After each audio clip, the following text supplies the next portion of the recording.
დილა მშვიდობისა, ზაფხულის კიდევ ერთ ჩვენიერ დილას ვიწყებთ ცხადია საქმიანად, ვიწყებთ TV პირველზე, მოუწყებლობთ რადიო ჰერეთის და რადიო თბილისის ტალღებზე. გაცოცხლებულია კარგახანია უკვე სოციალური ქსელი, ყველა მისი მიმდინარეობით.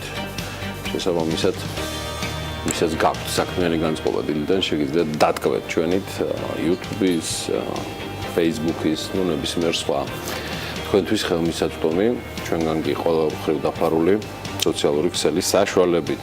წარმატებულ და შემოსავლიან დღეს გისურვებთ, ამის რამდენიმე მაგალითსაც მოგიტანთ. მიხარია, რომ ეს მაგალითები არის ქართული. დილიდან დავითვალოთ ფული, სამწუხაროდ ჯერჯერობით სხვისას დავითვლით. ამჯერად აუდიტორების და აუდიტორული კომპანიებისა. ცხადია ამ რეიტინგს Forbes-ი აქვეყნებს, აბა ვინ თუ არა Forbes-ი და რეიტინგები. ერთადერთი ასოცირებული და ვალიდური წარმომადგენლობა რეიტინგებთან დაკავშირებით, მოკლედ ქართული და საქართველოში მოღვაწე აუდიტორული კომპანიების შემოსავლებმა 2016 წელს არც მეტი არც ნაკლები 93 მილიონ 265,145 ლარი შეადგინა. 2016-ში მთლიანი შემოსავლების 74% სწორედ ტოპ 10 აუდიტორულ კომპანიაზე მოდიოდა ბუღალტრული აღრიცხვის ანგარიშგებისა და აუდიტის ზედამხედველობის სამსახურის მონაცემებით. შედარებით ახალშექმნილი უწყება არის ფინანსთა სამინისტროს წიაღში, თუმცა საკმაოდ საინტერესო და საქმიანი მომავლით 10 ყველაზე მაღალ შემოსავლიანი აუდიტორული ფირმის შემოსავალმა გასულ წელს 63 მილიონს გადააჭარბა. შარშან ყველაზე მეტი შემოსავალი მიიღეს. EY საქართველო, ანუ იგივე Ernst & Young-ი საქართველო მათი შემოსავალი შარშან 18 მილიონ 78,924 ლარი იყო. PricewaterhouseCoopers 12 მილიონ თითქმის 12 მილიონ ნახევარი. კომპანია BDO, ჟპს BDO Georgia 9 მილიონ 775 მესამე ადგილზე. KPMG Georgia 8 მილიონ 291,000 მეოთხე ადგილი. კომპანია Deloitte & Touche, ესეც გეცოდინებათ 8 მილიონ 175,000. ჟპს ცოდნისა 1,880,000, ჟპს RSM საქართველო 1,856,521, ჟპს Grant Thornton 1,853,000, Baker Tilly Georgia 1,900,000, 1,518,000 და ასევე კომპანია Nexia TA 853,000. ეს არის ათეული, რომელიც იმედია კარგად ჩანდა ჩვენს გრაფიკაზე. წარმატებები მინდა უსურვო საქართველოში მოღვაწე აუდიტორულ კომპანიებს, მეტი და მეტი შემოსავალი მათ, განსაკუთრებით მათ კლიენტებს, თქვენს და მოკლებლივ ყველას. სოციალურ ზარიძლებად სულ მაგალითს შემოსავლებზე გამახსენდა არც საქართველოს ნავთობისა და გაზის კორპორაცია, რომელმაც 2016 წელი მკვეთრად გაუმჯობესებული ფინანსური მაჩვენებლებით დაასრულა. კომპანიის მოგება 2.5-ჯერ არის გაზრდილი, წმინდა მოგებამ და კომპლექსურმა შემოსავალმა 78 მილიონ ლარს გადააჭარბა, 59 მილიონით 159,5 მილიონამდეა გაზრდილი საოპერაციო საქმიანობიდან მიღებული შემოსავალი, ასევე გაზრდილია კორპორაციის ჯამური შემოსავალი და 2016 წელს მან 633,6 მილიონ ლარამდე გაზარდა, რაც 28%-ით მეტია 2015 წლის მონაცემებზე. 2015 წელს ეს ციფრი 495 მილიონ 400,000 ლარი იყო. 2016 წლის ბოლოს ნავთობისა და გაზის კორპორაციის აქტივები 1,591 მილიონ ლარს აღემატებოდა. თავად კომპანიაში განმარტავენ, რომ გარდა ბნის კომბინირებული ციკლის თბოსადგურის მშენებლობისა და ექსპლუატაციის შედეგად კორპორაციამ შემოსავლების დივერსიფიცირება მოახდინა. 2016 წელს შემოსავალი ელექტროენერგიის წარმოებიდან და მოწოდებიდან 184,4 მილიონი ლარია.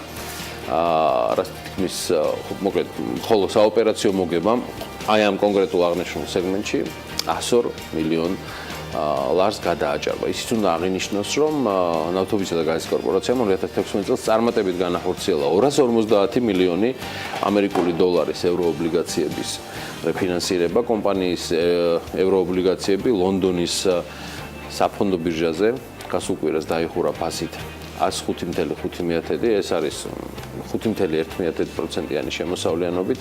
სოციალურ დღეს ამ თემაზე სტუმარიც გვეყოლება და ის არ იქნება ერთადერთი ხო და მოდი ახლა ვნახოთ საქმიანი დილის ანონსიც.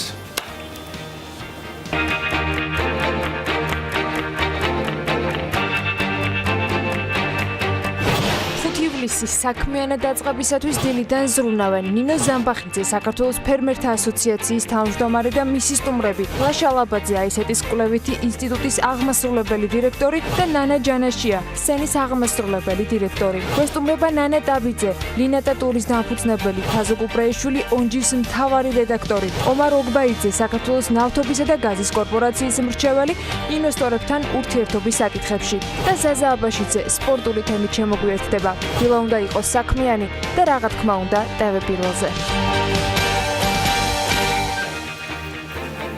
მოკლედ წარმატებები და 2017-ში კიდევ უფრო მეტად გაზრდილი ფინანსური შემოსავლები საქართველოს ნავთობისა და გაზის კორპორაციას იმედია მონაგარით სწორად იქნება მიმართული საქართველოს საპარტნიორო ფონდის და მთავრობის მიერ.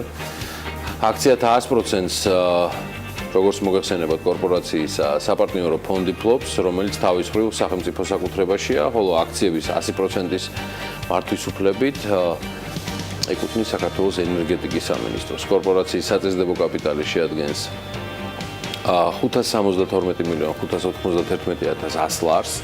ყოველ შემთხვევაში დეკლარირებული ბოლო მონაცემები ეს გახლავთ. საწესდებო კაპიტალი კი დაყოფილია 28.629.555 ჩვეულებრივ აქციად და ერთი აქციის ნომინალური ღირებულება ჩემო ბატონო 20 ლარს შეადგენს. აი, ბოლოს ენერგეტიკის მინისტრმა დახურა კიდეც ეს კადრი, კახი კალაძის ფონზე ჩაიხურა ჩვენი ინფორმაცია ნავთობისა და გაზის კორპორაციის შესახებ. ვივატ. მიუბრუნდეთ კერძო სექტორს, იმედია გაზრდილ შემოსავლებზე კიდევ ერთ მსუყე ამბავსაც მოგიყვებით, იუვებერის საექსპორტო გეგმების წარმატებაზეც უნდა გესაუბროთ. ამის კარგი წინაპირობაც უკვე შექმნილია. საქართველოს ეკონომიკისა და მდგრადი განვითარების სამინისტროს CIP-ის აწარმოა საქართველოში მე იმდენჯერ დაღვრილი ჩემი სიყვარულით ამ აწარმოა საქართველოს მიმართ, რომ აღარ გავაგზელებ ექსპორტის მხარდაჭერის მიმართულების ფარგლებში ქართულმა კომპანია იუვებერის ლურჯი მოცვი, პომიდორი, ქინძი, ოხრახუში, კამა და სხვა სახის მწვანილი იმედია მადაზე მოგიყვანეთ, მაგრამ ერთი წუთით ყატარში ექსპორტზე გაიტანეს. და ეს მერწმუნეთ უფრო მაგარია, იმიტომ რომ ჩვენ ომბალოს და ოხრახუშს როგორმე ვნახავთ ჩვენ სამყოფს საქართველოში. ივნისში ყატარში ახალი ექსპორტიორი ქვეყნების და კომპანიების მოძიება დაიწყო, განსაკუთრებული ინტერესი კი საკვები პროდუქტების მწარმოებელი კომპანიების მიმართ გაჩნდა. ყატარის უმსხვილესმა კომპანიებმა საქართველოს საელჩოს პოტენციური პარტნიორების იდენტიფიცირებაში დახმარებისთვის მიმართეს.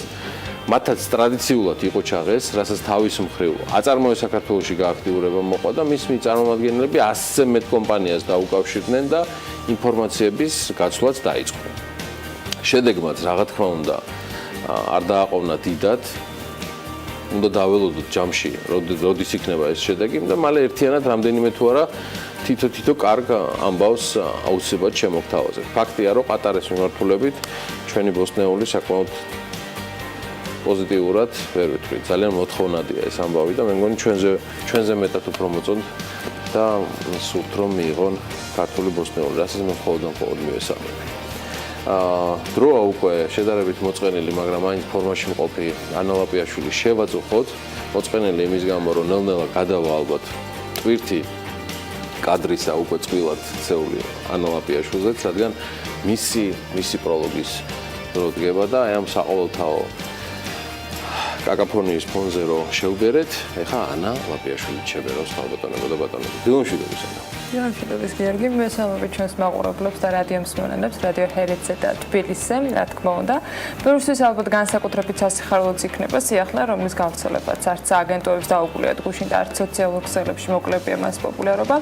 H&M-ის შემოდგომაზე თბილისში პირველ მყიდველს უკვე ოქტომბრიდან ელოდება და თან 3 სართულზე ერთდროულად 3000 კვადრატულ მეტრზე განთავსებული მაღაზიამ სრულად მომრგვალებს, კარგად ნაცნობ სამოსის ხაზს შესთავაზებს, კარგად ნაცნობს მათთვის, ვინც საქართველოს ფარგლებს გარეთ ხშირად მოგზაურობს, ქართველებისთვის საყვარელ მაღაზიადაც ხშირად მოიხსენიებენ ხოლმე. H&M-ს, რომელიც საშუალო სეგმენტის მომხმარებელს პრინციპში ხარისხიან სამოსს თავაზობს. ძალიან გვიხარია, რომ როგორც იქნა საქართველოში პირველ მაღაზიას ხსნით, ჩვენთვის დიდი პატივია თბილის მოდის მოყვარულებსა და ჩვენს მომავალ მომხმარებელს ახალი სტილის, პოვნის და რაციონალური შოპინგის საშუალება მივცეთ და მოდაში საკუთარი განაცხადის გაკეთებაშიც დავეხმაროთ. ეს განცხადებაა კლაუდია ოსვალდის, H&M-ის რეგიონალური მენეჯერის ავსტრიაში, სლოვენიაში, ხორვატიაში, სერბეთსა და საქართველოში. H&M-ში ქალის მამაკაცის და ბავშვის ტანსაცმლის, ფეხსაცმლის, აქსესუარების, თეთრეულის ძალიან ფართო ასორტიმენტია და მაღაზიათა ქსელი, რომლის დამსაქმებელთა ჯამიც მთელი მსოფლიოს მასშტაბით 161,000 აღემატება, წარმატებულ წელს ითვლის წელსაც 2017-ის პირველ კვარტალში მისმა სუფთა მოგებამ მარტი-მაისის შუალედში 10%-იანი ზრდა აჩვენა და 697 მილიონი დოლარი შეადგინა. მხოლოდ მოგებაზე ვსაუბრობ ამ შემთხვევაში, ამასაც ხაზი უნდა გაუსვათ. H&M-თან ერთად კომპანია რამდენიმე ბრენდს აერთიანებს: Cheap Mondays, Other Stories, Monkeys, Weekdays, H&M Homes და H&M Groups. ჯამში 70 ქვეყანაშია წარმოდგენილი, საქართველოს იქნება მათ შორის და 4300-ზე მეტი მაღაზია აქვს, რაშიც ასევე ფრანჩაიზის ფლობელი ობიექტებიც არის, რა თქმა უნდა, მოაზრებული. 2016 წლის მონაცემებით გაყიდვების მაჩვენებელმა DGG-ს ჩათვლით დაახლოებით 223 მილიარდი შვედური კრონა შეადგინა. აი ეს უკვე გაყიდვების ნაწილიანად წინა წლის მაჩვენებელია. მოკლედ, ჩაცმის მოყვარულებისათვის კარგი ამბები და ქართული ბაზრისთვის კიდევ უფრო კარგი ამბები გვაქვს. დარწმუნებული ვარ, რომ ასეთ სიახლეებს არ მოგაკლებთ საქმიანი დილა და ვნახოთ, როგორ იქნება ზაფხულის პერიოდში მსგავსი სიახლეების პრინციპში გავრცელების ტემპები. თუმცა ამას რა თქმა უნდა ჩვენი მაყურებელიც ჩვენთან ერთად გაიზიარებს. ასეთი ამბები მაქვს მე დღევანდელი დღიდან. შენ ქართული პროდუქციის საზღვრის გარეთ გატანაზე და მასზე H&M-ი, რომელიც ჩვენი ვებგვერდის BMG-s წყალობით გუშინ ლამის თავარ ჰიტად იქცა. ყველაზე მეტი ჰიტები ქონდა ამ ამბავს, მაგრამ ეს ჰიტები ქონდა ანას და ძალიან ბევრ ბანოვანს კიდე ამ ქალაქში და ამ ქვეყანაში. ცხადია, ძალიან მნიშვნელოვანი სეგმენტია და H&M-ი ჩვენი ტიპის ქვეყანაში აუცილებლად უნდა იყოს. მე ვიზიარებ თქვენს ბედნიერებას. ჩემ თავსაც ულოცავ, პირველ რიგში ულოცავ ქვეყანას. თბილისი გალერეას ულოცავ, რომ მათ შეძლეს და სამსართულზე, ხო, ანა? 3 სართული, 3000 კვადრატული მეტრი. ეს არ არის პატარა პარტი. ნამდვილად. ყველაზე რბილად რომ ვთქვათ. ამიტომ გონია, რომ მესეურებს საკმაოდ სწორად ექნებოდა ეს ყველაფერი გათვლილი და საკმაოდ კარგი და ლამაზი ინფრასტრუქტურა დაიტვირთება კიდევ ერთი საერთაშორისო ბრენდით. H&M-ისგან ძალიან ისეთი აჟიტირებული ანა ლაპიაშვილი აბა როგორ წარადგენს ახლა კალენდარს, თუ რა მოხდა მნიშვნელოვანი 5 ივლისს მსოფლიოსა და საქართველოში. მოდი ვნახოთ ღირსშესანიშნავი თარიღები, უწვალიათ, უმუშავიათ, თან ისეთი მოტივირებული ხალხია ბიზნესმენია საქართველოში, რომ არ გაუშვა ახლა კალენდრის ეს კოლაჟი, ძალიან დაწყდებათ გული. კალენდრის კოლაჟია ეთერში. 1687 წლის 5 ივლისს ისააკ ნიუტონმა გამოაქვეყნა საკუთარი მეცნიერულ მიღწევათა შორის ერთ-ერთი მთავარი ნაშრომი ნატურალური ფილოსოფიის მათემატიკური საწყისები. ნაშრომში მეცნიერმა მსოფლიო მიზიდულობა აღწერა. ნიუტონი პირველი იყო, ვინც ჩამოაყალიბა დედამიწის და პლანეტების მოძრაობის მმართველ ძალთა შესახებ ბუნების კანონთა მთელი წყება. მასვე ეკუთვნის კეპლერის კანონების მათემატიკური ანალიზი, რომელშიც ამტკიცებს, რომ ციური სხეულები მოძრაობენ ორბიტაზე. ნაშრომებში გადაადგილების კანონთა შესახებ ნიუტონმა დასაბამი მისცა მეცნიერებას კლასიკური მექანიკის შესახებ. 1879 წლის 5 ივლისს დაიბადა დუაიტ დევისი, ამერიკელი ჩოგბურთელი და პოლიტიკოსი. დევისის ინიციატივით 1900 წლიდან დაიწყო ტურნირები ჩოგბურთში მამაკაცებს შორის, რომელიც დღეს დევისის თასის გათამაშების სახელით არის ცნობილი. მოგვიანებით დუაიტ დევისი ამერიკის შეერთებული შტატების მთავრობის წევრიც იყო, ის 1945 წელს გარდაიცვალა. 1889 წლის 5 ივლისს დაიბადა ცნობილი ფრანგი მწერალი ჟან კოქტო. მისი შემოქმედება შეიცავს თითქმის ყველა ავანგარდისტული მიმდინარეობის დადაიზმის, კუბიზმის, ფუტურიზმის, სიურეალიზმის ნამუშევრებს. კოქტოს ეკუთვნის ლექსების კრებულები, რომანები, ფსიქოლოგიური დრამები, მონოდრამა, პიესები. მწერალი მუშაობდა კინოსცენარებზე, აქვეყნებდა ესეებს თანამედროვე მუსიკის, მხატვრობის და ლიტერატურის შესახებ. ახდენდა ანტიკური თემების, ძველი ლეგენდებისა და მითების სტილიზებულ დამუშავებას. კოქტო ქადაგებდა ხელოვნების თავისუფლებას, პოლიტიკის, სოციალური საკითხების, რელიგიის ეკონომიკური სინამდვილის უგულებელყოფას. მწერალი ცხოვრებისეულ ფილოსოფიურ აზრს ზერეალურში ეძებდა, ამიტომ კრიტიკოსთა უმრავლესობა მას სიურრეალისტად მიიჩნევს. 1955 წლიდან ჟან კოქტო ბელგიისა და საფრანგეთის აკადემიის წევრი გახლდათ.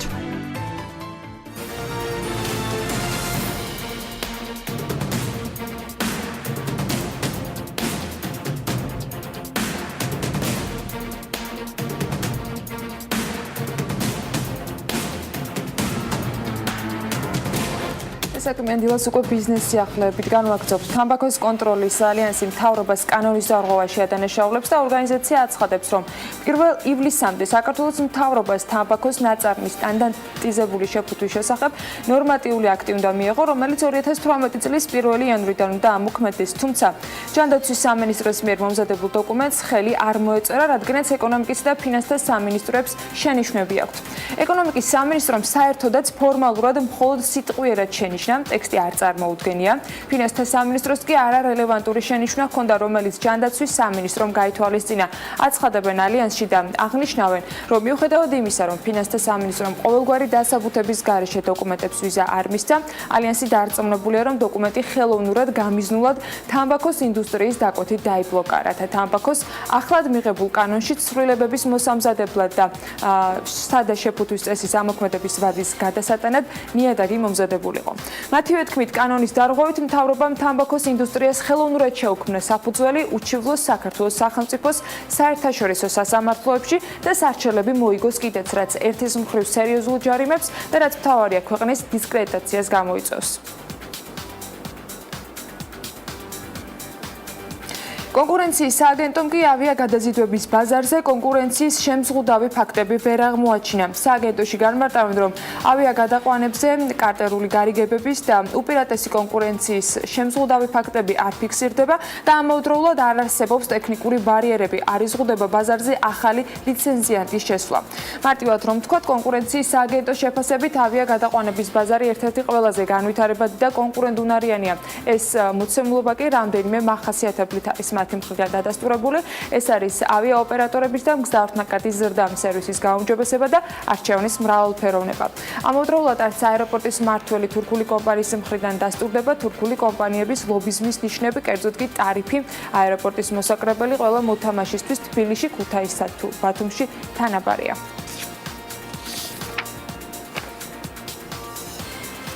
ქართლის ქარის ელექტროსადგურმა ივნისში 8,762,000 კილოვატ-საათი ელექტროენერგია გამოიმუშავა. ელექტროენერგეტიკის განვითარების ფონდის ცნობით გამომუშავება 1,562 კილოვატ-საათით აღემატებოდა ივნისისთვის პროგნოზს. სადგურის მიერ ჩართვის დღიდან გამომუშავებული და მიწოდებული ელექტროენერგია კი ჯამში 53,600,000 კილოვატ-საათში ადგენს. ცნობილია, რომ ქართლის ქარის ელექტროსადგურის აქტივები საქართველოს საფონდო ბირჟაზეა განთავსებული. საჯარო შეთავაზებით კი იქნება პრეცედენტი, რომელიც საქართველოს მოქალაქეებს პროექტში წილის შეძენის შესაძლებლობას მისცემს.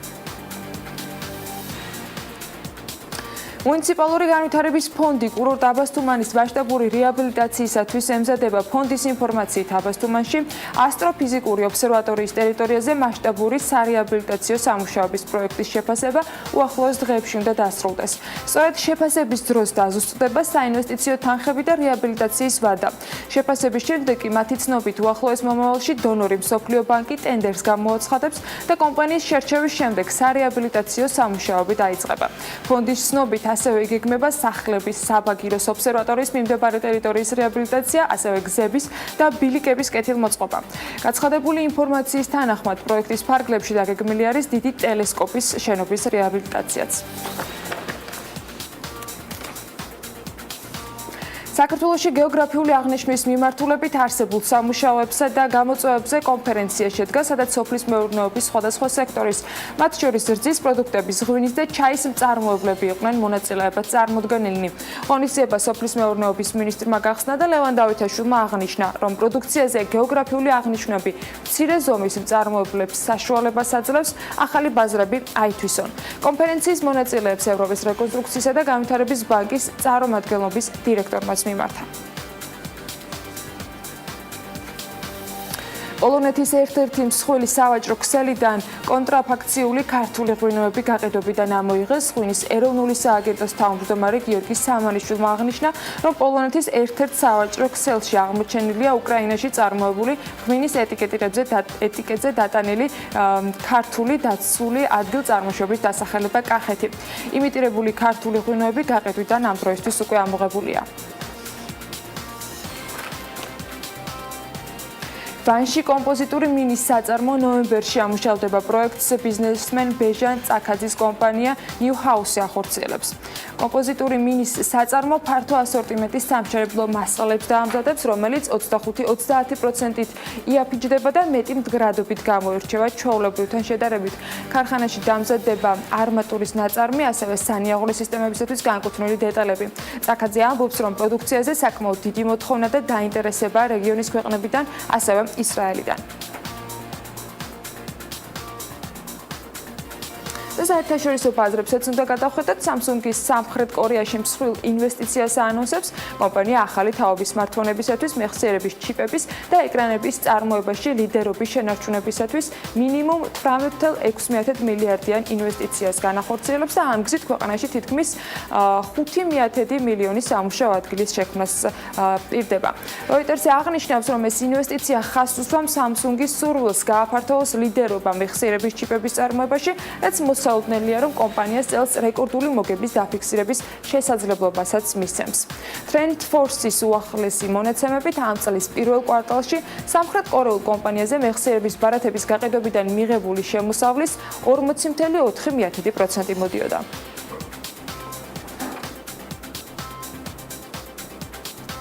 კომპანია Uber-მა კი კიევში პრემიუმ სერვისი Uber Black გაუშვა. უკრაინული მედია წერს, რომ Uber Black-ის მომხმარებლებს ტაქსით მომსახურებისას შესთავაზებენ პრემიუმ კლასის ავტომობილებს, მაგალითად Audi A6, Mercedes E-Class, BMW X5, Toyota Land Cruisers ან Toyota Camry-s. მგზავრობის ღირებულება კი მინიმუმ 130 გრივნა იქნება. ჩვენ ასევე ვთავაზობთ ფიქსირებულ ტარიფებს ბორისპოლის აეროპორტში, მარცხენა სანაპიროზე 450 გრივნა და მარჯვენა შემთხვევაში 650 ამბობენ Uber-ში.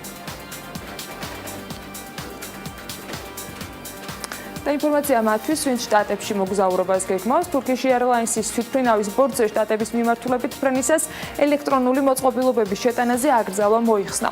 შესაბამისად, მგზავრებს თვითმფრინავის ბორცვზე ნოუთბუქების ატანის შესაძლებლობა ექნებათ. Turkish Airlines-ის გენერალური დირექტორი Twitter-ის მიკრობლოგის საკუთარ გვერდზე წერს, რომ შეზღუდვა 5 ივლისიდან მოიხსნება.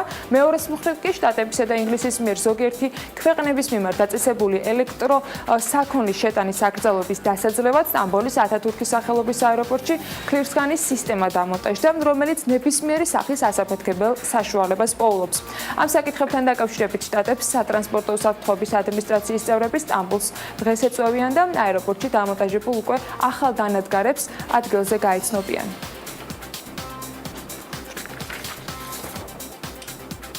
ახლა კი დღევანდელ დღის წესრიგს გადავხედოთ უკვე ლოკალური და საქართველოს მასშტაბით. აცს რომ 15 დააკლდება ტექნოლოგიურ პარკში დღეს ევროპის რეკონსტრუქციისა და განვითარების ბანკი, ევროპისა და მდგრადი განვითარების სამინისტრო და დამოუკიდებელ დირექტორთა გაერთიანება გამართავს კონფერენციას, რომელსაც ეკონომიკისა და მდგრადი განვითარების მინისტრი გიორგი გახარია გახსნის. 11 საათზე კი ასოციაციის ქალი და ბიზნესი ორგანიზებით სასტუმრო რედისონში მრგვალი მაგიდაა დაგეგმილი.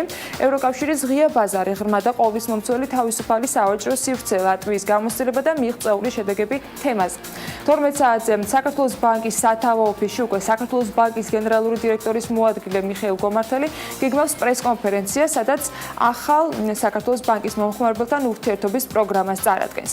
ასევე 12 საათზე ვიცე-პრემიერი, განათლებისა და მეცნიერების მინისტრი, 1000 წლეულის გამოწვევის ფონდის აღმასრულებელი დირექტორი მაგდა მაღრაძე და BP საქართველოს გენერალური მენეჯერი საქართველოს ტექნიკურ უნივერსიტეტში გეგმავენ სტუმრობა, სადაც ტექნიკური გადამზადების ცენტრის ფარგლებში მოწყობილ ლაბორატორიას დაათვალიერებენ და გადამზადების პროცესს გაეცნობიან. 15 საათზე კი ბრიფინგი პრეზენტაცია უნდა გაიმართოს კორუფციული სქემებით.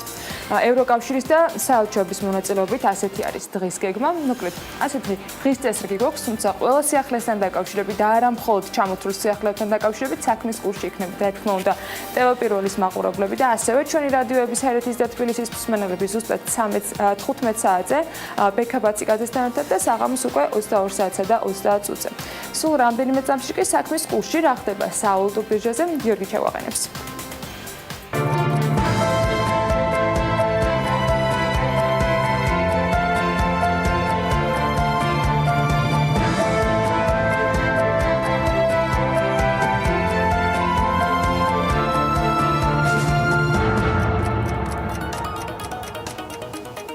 დოლარი ლართან მიმართებაში ისევ გაუფასურდა. სულ მცირედით ჩამოსდა 2.4-ს ამ ნიშნულს, თუმცა 1 დოლარის ფასი მაინც ხმამაღლა შეგვიძლია ვთქვათ, რომ 2 ლარი და 39 თეთრია. ესეა 2.4-ს ჩამოვიდა. ცვლილება ეროვნულ ვალუტასთან მიმართებაში თეთრის 7/100 შეადგინა. გაუფასურდა ევროც, რომლის ფასიც 2 ლარი და 72 თეთრი გახდა. ლირას ღირებულება 67 თეთრია, ფუნტ სტერლინგისა 3 ლარი და 10 თეთრი. მადლობა, რომ ესეთი შინაარსიანი და დიდი ჭრა მქონდა საიმისოდ, რომ თქვენთვის ვალუტის პროგნოზი მეთქვა. ამას ყველაფერს ახლა ვაბრუნებ უკან, რადგან ვიცი, რომ მანას ინფორმაციას გარემოს ეროვნულ სააგენტოს ცნობებზე დაყრდნობით გაცილებით მეტი მაყურებელი ელოდება, მიუხედავად იმისა, რომ ყველა საქმიანია, ყველა საინტერესებს, მაინც როგორი ამინდი იქნება დღეს საქართველოში. თან ამბობენ საქმიან დილაში ყველაზე სწორი ამინდის პროგნოზია, აი ზუსტად ამბობთ. კარგი, მოდი, რამდენიმე წამში ანა ლაპიაშვილი, SEO დეველოპმენტი და ამინდის პროგნოზი.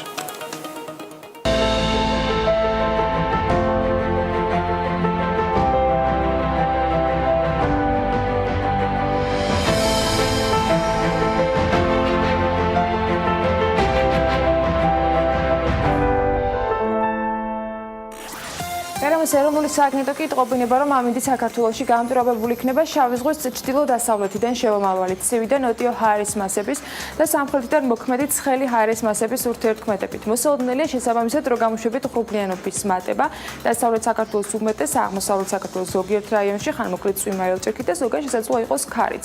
აღმოსავლეთ საქართველოში კი შესაძლოა იყოს სიტყვაც, ზოგან იქროლებს დასავლეთის მიმართულების ძლიერი ქარი. რაც შეეხება ქალაქების მიხედვით დღევანდელ პროგნოზს, სოხუმში ხანმოკლე წვიმა მოსალოდნელი და 26 გრადუსი დაფიქსირდება, ზუსტად ანალოგიური პროგნოზი არის ნავარაუდები ბათუმშიც, მოკლე დროით წვიმა და 26 გრადუსი. ქობულეთშიც იწვიმებს და 24 გრადუსი იქნება, ქუთაისში კი წვიმასთან ერთად ელჭექიც არის ნავარაუდები და აქ 28 გრადუსამდე გათბება ჰაერი, ზუგდიდში 27 გრადუსი იქნება და აქაც მცირე წვიმა ნავარაუდები, ოზურგეთშიც 27 გრადუსი დაფიქსირდება. ონშიც ანალოგიურად წვიმა და ელჭექი არის ნავარაუდები და 27 გრადუსი ისევე როგორც გორში. ცხინვალში 26 გრადუსი იქნება წვიმასთან ერთად, მარნეულში 32, რუსთავში კი უნალექოთ ჩაევლის დღე და 32 გრადუსი დაფიქსირდება. ახალციხეში იწვიმებს და 30 გრადუსი იქნება, ბორჯომშიც წვიმა ნავარაუდები და 29 გრადუსი, ბაკურიანში კი იწვიმებს და 27 გრადუსი დაფიქსირდება მაქსიმალური ტემპერატურა. ახალქალაქში 26 გრადუსია მოსალოდნელი, სტეფანწმინდაში 24, თელავში წვიმასთან ერთად ჰაერის ტემპერატურა მაქსიმუმს 36 გრადუსს მაინც მიაღწევს. რაც შეეხება დედაქალაქს, რო გამოშვებით ღრუბლიანობის მატებას ველოდებით, უმეტესად უნალექოთ, იქროლებს დასავლეთის მიმართულების ქარი და რო გამოშვებით ძლიერადაც ჰაერის მაქსიმალური ტემპერატურა კი 32 გრადუსი იქნება. ვისაც გონიათ, რომ 32 გრადუსი განსაკუთრებით ბევრი, შეგახსენებთ, რომ გუშინ 39 გრადუსი იყო ოფიციალურად გამოცხადებული. მადლობთ, დიდი მადლობა ანა. მე როგორც სწორბოვარი პარტნიორი შევეხიდები ახლა მას და როგორ იქნება ახლა ამ საყოველთაო დასიცხიანების ფონზე, რომ დაავადებათა კონტროლის ცენტრის ინფორმაციები და რეკომენდაციები არ გავაცნოთ ჩვენს მაყურებელს, თუ როგორ უნდა ავირიდოთ მაღალი ტემპერატურისგან მიყენებული ზიანი. უბედურება იმაშია, რომ ბევრ სამ ქვეყანაში მაღალი ტემპერატურაც არ ჭირდება, ისეთ დაზიანებულები არიან. მაგრამ მოდი ახლა გადავხედოთ, რას გვთავაზობს ამირან გამყრელიძე და შესაბამისად დაავადებათა კონტროლის ცენტრი.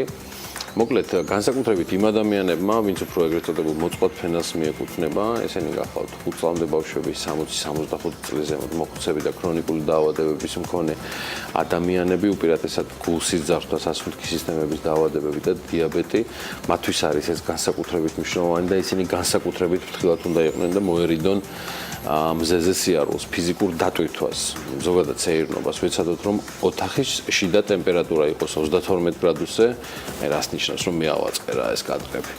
და რაც შეიძლება მეტი რაოდენობის სითხე მიიღონ, თუ ვითარდება მომატებულ ტემპერატურასთან დაკავშირებული პირდაპირი ჯანმრთელობის დაზიანება, აუცილებელია დაუყოვნებლივ მიმართოთ შესაბამის სამედიცინო დაწესებულებებს. ცხელ პერიოდში წყლით გადამტანი დაავადებების რისკი იმატებს და ხშირია დიარეები, ამიტომ უნდა ვიხმაროთ მხოლოდ და მხოლოდ საიმედო წყალი. ესეთი კი საქართველოში არის ბევრი.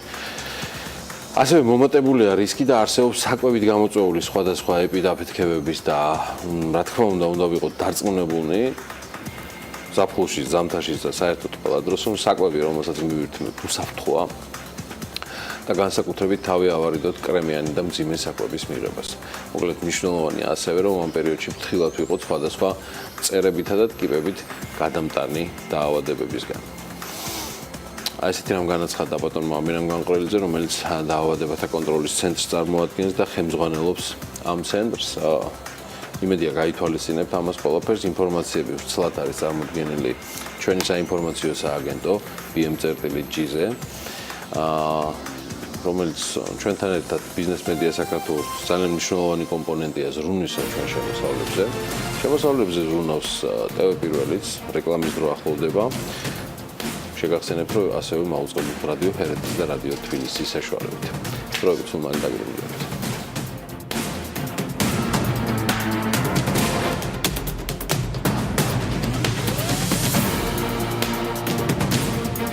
მავნებელია თუ არა ქართული სუნელები. დარწმუნებული ვარ ამ თემასთან დაკავშირებით ბოლო რამდენიმე დღეა სოციალურ მედიაში უამრავი თქვენთაგანი ჩვენი ჩათვლით დააწუყო ჩვენი თამადობით და თუ რატო სულ რამდენიმე წუთში ადევნებთ თვალყურს შეიცავს თუ არა ქართული სანელებლები ტყვიას.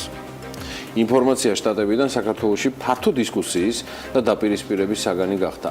რამდენიმე დღიან განხილვებში ყველაზე ბოლოს გუშინ დღის მეორე ნახევარში საკუთარი პოზიცია სურსათის ეროვნულმა სააგენტომაც დააფიქსირა. სტუდიაში სტუმრობა ამ განცხადებამდეც და მანამდეც რამდენჯერმე ვთხოვეთ სააგენტოს წარმომადგენლებს და პასუხად უარი მივიღეთ. განცხადებაში კი განმარტავენ, რომ 2015-16 წლებში აღებულია 38 ნიმუში, საიდანაც ტყვის შემცველობა დასაშვებ ნორმას აღემატებოდა მხოლოდ ერთ შემთხვევაში. მათივე განმარტებით გიორგი სხვათაშორის ადგილობრივ ბაზარზე მუდმივად მიმდინარეობს მონიტორინგი ტყვის შემცველობაზე სხვადასხვა სურსათში, მათ შორის სუნელებში და არსებული მონაცემებით მასშტაბური დარღვევები არ აღინიშნება და ქართული სუნელების შეზღუდვის გარეშე გადის 30-ზე მეტ ქვეყანაში, მათ შორის ევროკავშირის ქვეყნებში. სააგენტოს წარმომადგენლები აღნიშნავენ იმასაც, რომ სამწუხაროდ ამ თემასთან დაკავშირებით აქვთ ინფორმაცია, მაგრამ ჩვენ არ ვყავთ სტუდიაში. მას ვინცლობთ ამ შემთხვევაში, მიუხედავად იმისა, რომ ბევრჯერ ვეცადეთ, როგორც გიორგი აღნიშნა, რომ ისინი ყოფილიყო აქ და მათი ინფორმაცია კომენტარი გვაქვს რამდენიმე წუთში შეგვეძლება რომ მოვისმინოთ თუმცა მოდი დავიწყოთ თემა და მაყურებელი რომელსაც შესაძლოა არ ქონდეს სრული ინფორმაცია ამ საკითხზე იმ სათავებთან მივიყვანოთ რამაც ეს ციებ-ცხელება გამოიწვია თემასთან დაკავშირებით ონჯის რედაქტორს მასპინძლობთ სწორედ ეს სააგენტო გახდათ ის ამ სააგენტოს განთავსებული ინფორმაცია გახდა მთავარი დისკუსიის საგანი თაზო კუპრეიშვილია ჩვენთან ერთად რამდენიმე წუთში პანიკის დათესვაში რო დაადანაშაულეს და ბევრნაირ მიმართულებაში და რამდენიმე წუთში გვექნება შესაძლებლობა ასევე რომ მაია ქვარცხავა ამერიკის ხმის ჟურნალისტი და რედაქტორი შემოგვიერთდეს საქმიანი დილის მაყურებლებისათვის მივესალმებით მაიასაც. აღარ არის მაია დილა მშვიდობის. არა, უკაცრავად, საღამო მშვიდობის მაია. საღამო მშვიდობის, თქვენთან დილა მშვიდობის. დიდი მადლობა რომ დამიკავშირდით. მინდა მივესალმო ყველას. მათ შორის თაზოს, რომელიც ახლა გავიგე რომ რედაქტორია უნდაჯის ძალიან დიდ პატივს ვცემ ამ გამოცემას. მით უმეტეს იქიდან გამომდინარე ეს თემა რომ წამოწე და ესე თანმიმდევრულად მიყვება. ის კი არა მარტო რომ ერთხელ ეს გამოაქვეყნეს. არა, ყოველ დღე აკეთებენ განახლებას ინფორმაციას. დიდი მადლობა ამისთვის. ეს მიმდევრობა და მიმართება ონჯის ნამდვილად ახასიათებს მაია და მოდი გავაგზავნოთ თქვენთანვე ბარემ ეს თემა. რატო იყო მნიშვნელოვანი და რატო გახდა თქვენი აზრით მნიშვნელოვანი? გასაგებია რომ ონჯისთვის ეს პროფესიული სტანდარტია და ღირსების საქმე იყო, მაგრამ მეორეს მხრივ თემა, რომელსაც follow-up გაუკეთდა და შესაბამისად ამან გამოავლინა რა. დღეს რა სტატუსი აქვს ამ თემას? თქვენი გადმოსახედიდან, ვაშინგტონიდან გისმენთ. სტატუსს რას მეკითხებით ჯანდაცვის დეპარტამენტის გამოკითხებით.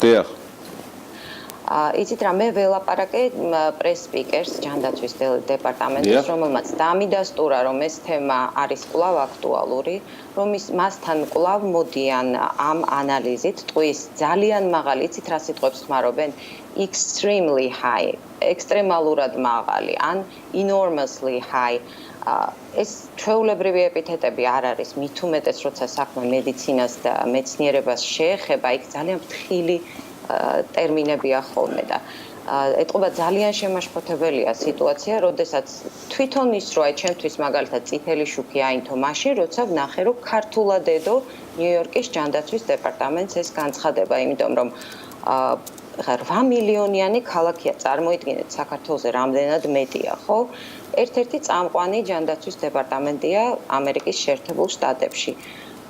და იქ რო ქართულად იდო განცხადება, ეს უკვე იყო იმის სიგნალი, რომ ჩვენ ამისთვის ძალიან დიდი ყურადღება უნდა მიგვექცია და როგორც კი მე წავიკითხე ეს ონდაჯიზე ეს ინფორმაცია, მაშინათვე მოვიძიე ვებგვერდზე, შემდეგ ვესაუბრე მათ პრეს-სპიკერს, ვესაუბრე ბრუკლინში ექიმს, რომელსაც ყველაზე მეტი შეხება აქვს, იქ ყველაზე მჭიდროდ ცხოვრობენ ქართველები, მოგეხსენებათ, ყველაზე დიდი ემიგრაცია ნიუ-იორკში და განსაკუთრებით ბრუკლინში. მივხვდი ახლა, რომ იქ ყველაზე მეტია, რა თქმა უნდა, შანსი იმის, რომ ავიღო, იცით რა, სტატისტიკაზე ძალიან ძნელია ესე ლაპარაკი ერთი ექიმის მისაღებით, მაგრამ მან მითხრა ესეთი რამ, რომ თითქმის ყველა რო ჩამოდისო, ყველამ უნდა აიღოს ანალიზი საქართველოდან ახალმა ჩამოსულმა.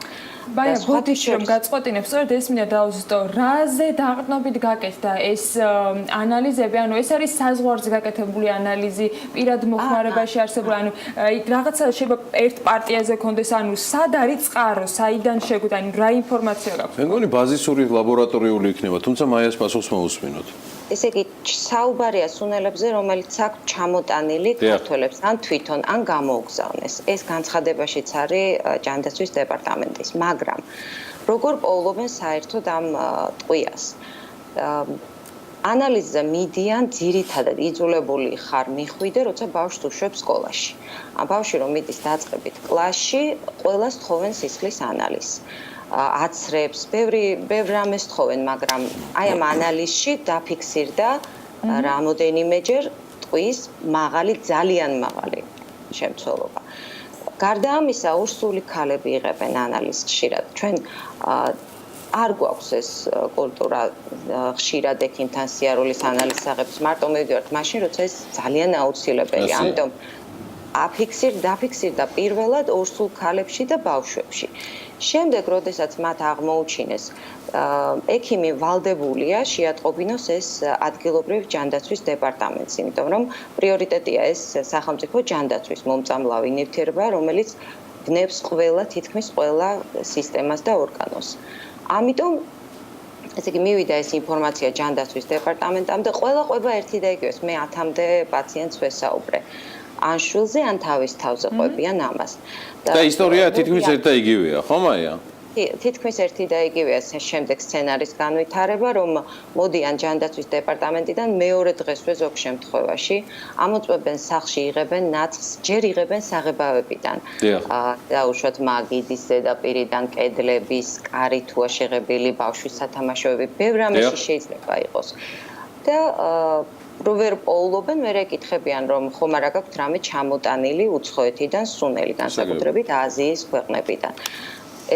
ან რაიმე სხვა საჭმელი. ძირითადად რატომღაცო ყველა ამას ამბობს სუნელებზე გვეკითხებიანო. და მიაქვთ ანალიზი და სასწრაფოდ ურეკავენ ჩქარა გადაყარეთ. და აი ეს სიტყვები რაც მე გითხარით extremely high, enormously high, ამას ეუბნებიან მაშინ, როცა ძალიან მაღალია და იქ მაიას თქვენი საუბარი მათთან როდის შედგა?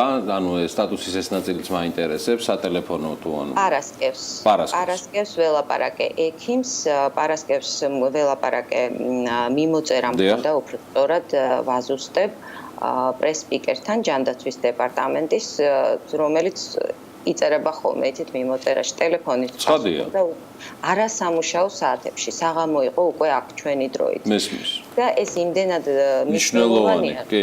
ხო. ფედერალურ უწყებაში და გინდაც მთავრობაში ძალიან ხშირად ესე 4-ზე 5-ზე მოიკეტავენ კარებს და მიდიან არაჩვეულებრივი ქალია, რომელმაც ძალიან კარგი განმარტებები გამიკეთა. ექიმმა სხვათა შორის და საერთოდ მირჩია ამ ექიმმა, რომ ყველა ვინც ჩამოდის საქართველოსთან, ყველა აიღოსო, იმიტომ რომ ამ ადამიანს ეჭვი აქვს, რომ ეს არ არის მხოლოდ სუნელი და შეიძლება იყოს. მაია რჩება ჩვენთან ერთად და საუბარს გავაგზავნებთ. ტყუის შემცველობა ბავშვებთან დაკავშირებით, როგორც ეს ამბავი ეს აქტუალური იყო, რამდენიმე საინტერესო ინფორმაციას გადავაწყდა. ერთის მხრივ ეს ბავშვების განვითარებას უშლის ხელს და ძალიან რთული არის, რომ გონებრივი განვითარების მერე აღდგენა მოხდეს, რაღაცა ეტაპის მერე ორგანიზმი გაიწვდება და მეორეს მხრივ საინტერესო ამბავი გუშინ მონიტორის ფილმის სოციალურ ქსელში გააქტიურება იყო.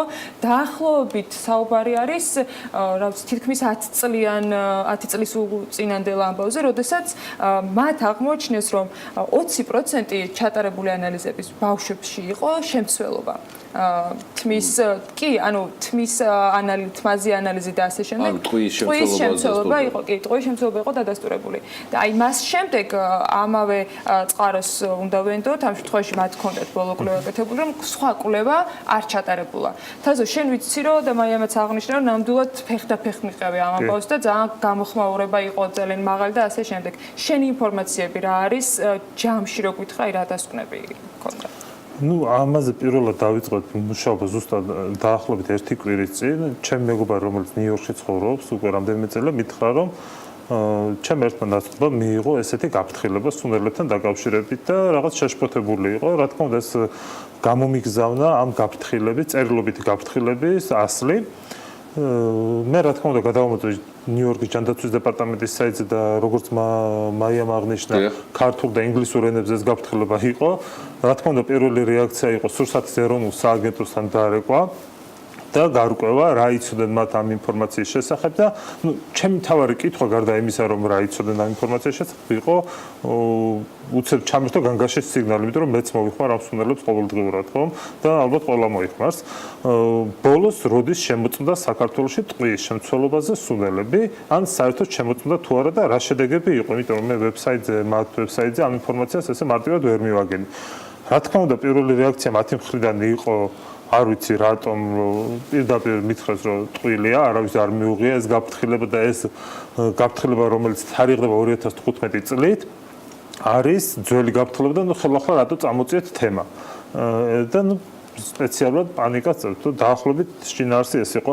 რა თქმა უნდა მე მივწერე ეგრევე ნიუ-იორკის ჯანდაცვის დეპარტამენტს და იქედან როგორც მაიამ აღნიშნა, საკმაოდ ოპერატიულად გამომეხმაურა კაროლინა როდრიგესი არის ეს პრესის ოფისის წარმომადგენელი, რომელმაც აი ზუსტად 2 საათში მომწერა დეტალური პასუხები ჩემს კითხვებზე და შინაარსი იგივეა, რაც ამერიკის ხმას მიწერეს. კი, რეალურად პირველი კითხვა იყო ჩემ რომ არის თუ არა ეს გაფრთხილება ძალაში, რის საფუძველზე აკეთებენ და ასე შემდეგ და ზუსტად მან აღწერა ის პროცედურები, რომ აი ბავშვებში პოულობენ, შემდეგ ჯანდაცვის დეპარტამენტი უკავშირდება ოჯახებს, ამოწმებენ ოჯახებში რა არის ტყუის შემცველობაზე ყველაფერს ამოწმებენ და ყველაზე საეჭვო პროდუქცია არის ყველაზე დიდი მთავარი ეჭვმიტანელი არის ამ შემთხვევაში სუნელები და ამ განცხადებაში ისიც არის აღნიშნული რომ ეს ძირითადად ეხება საქართველოში გაჩნდა კითხვები როგორი სუნელები ეს არის კონკრეტული ბრენდის როდის იმპორტირებული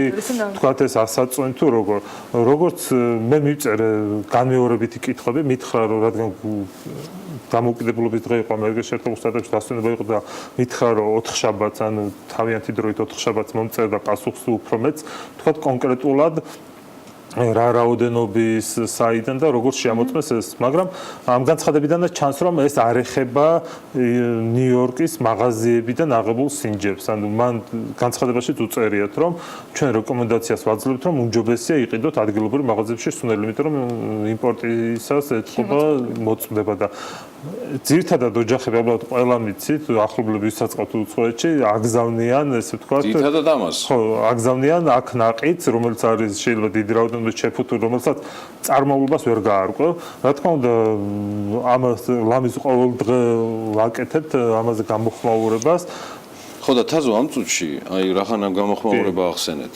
onjis gundz რა როგორც მაიამ გაგვიახლა ინფორმაცია და თქვენ ნიუ-იორკის ჯანდაცვის დეპარტამენტთან დაკავშირებით ჩვენი სურსათის ეუნებლობის სამსახური დღეის მდგომარეობით და ანა თუ მზად ვართ მოდი შეგვიძლია ხო მათი კომენტარი მოვისმინოთ და მით კომენტარი მოვისმინოთ და მე უკვე onjis დანანებით ვიდა აღნიშნე რომ ისინი რაღაც ესე ამბობენ ცხადია ჩვენი ეთერი ღია არის მათთვის და ველით ნებისმიერ დროს რომ იმ კითხვებზე რომელზეც საუბრობს ამერიკის ხმა რომელზეც საუბრობს onji რომელსაც ვახმოვანებთ ახლა საქმიანი დილაში მივიღოთ პასუხები. მოვისმინოთ სურსათის უნებლობის სამსახურის წარმომადგენლის კომენტარი. რომელიც გუშინ დღის მეორე ნახევარში გაკეთდა.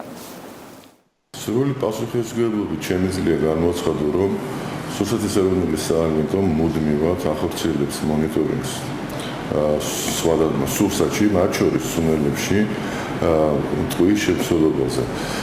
დღეს მდგომარეობით მასშტაბურ დარღვევებს ადგილი არ ჰქონია და ჩვენი სუნელები წარმატებით გადის 30-ზე მეტ ქვეყანაში, მათ შორის ევროკავშირის ქვეყნებში.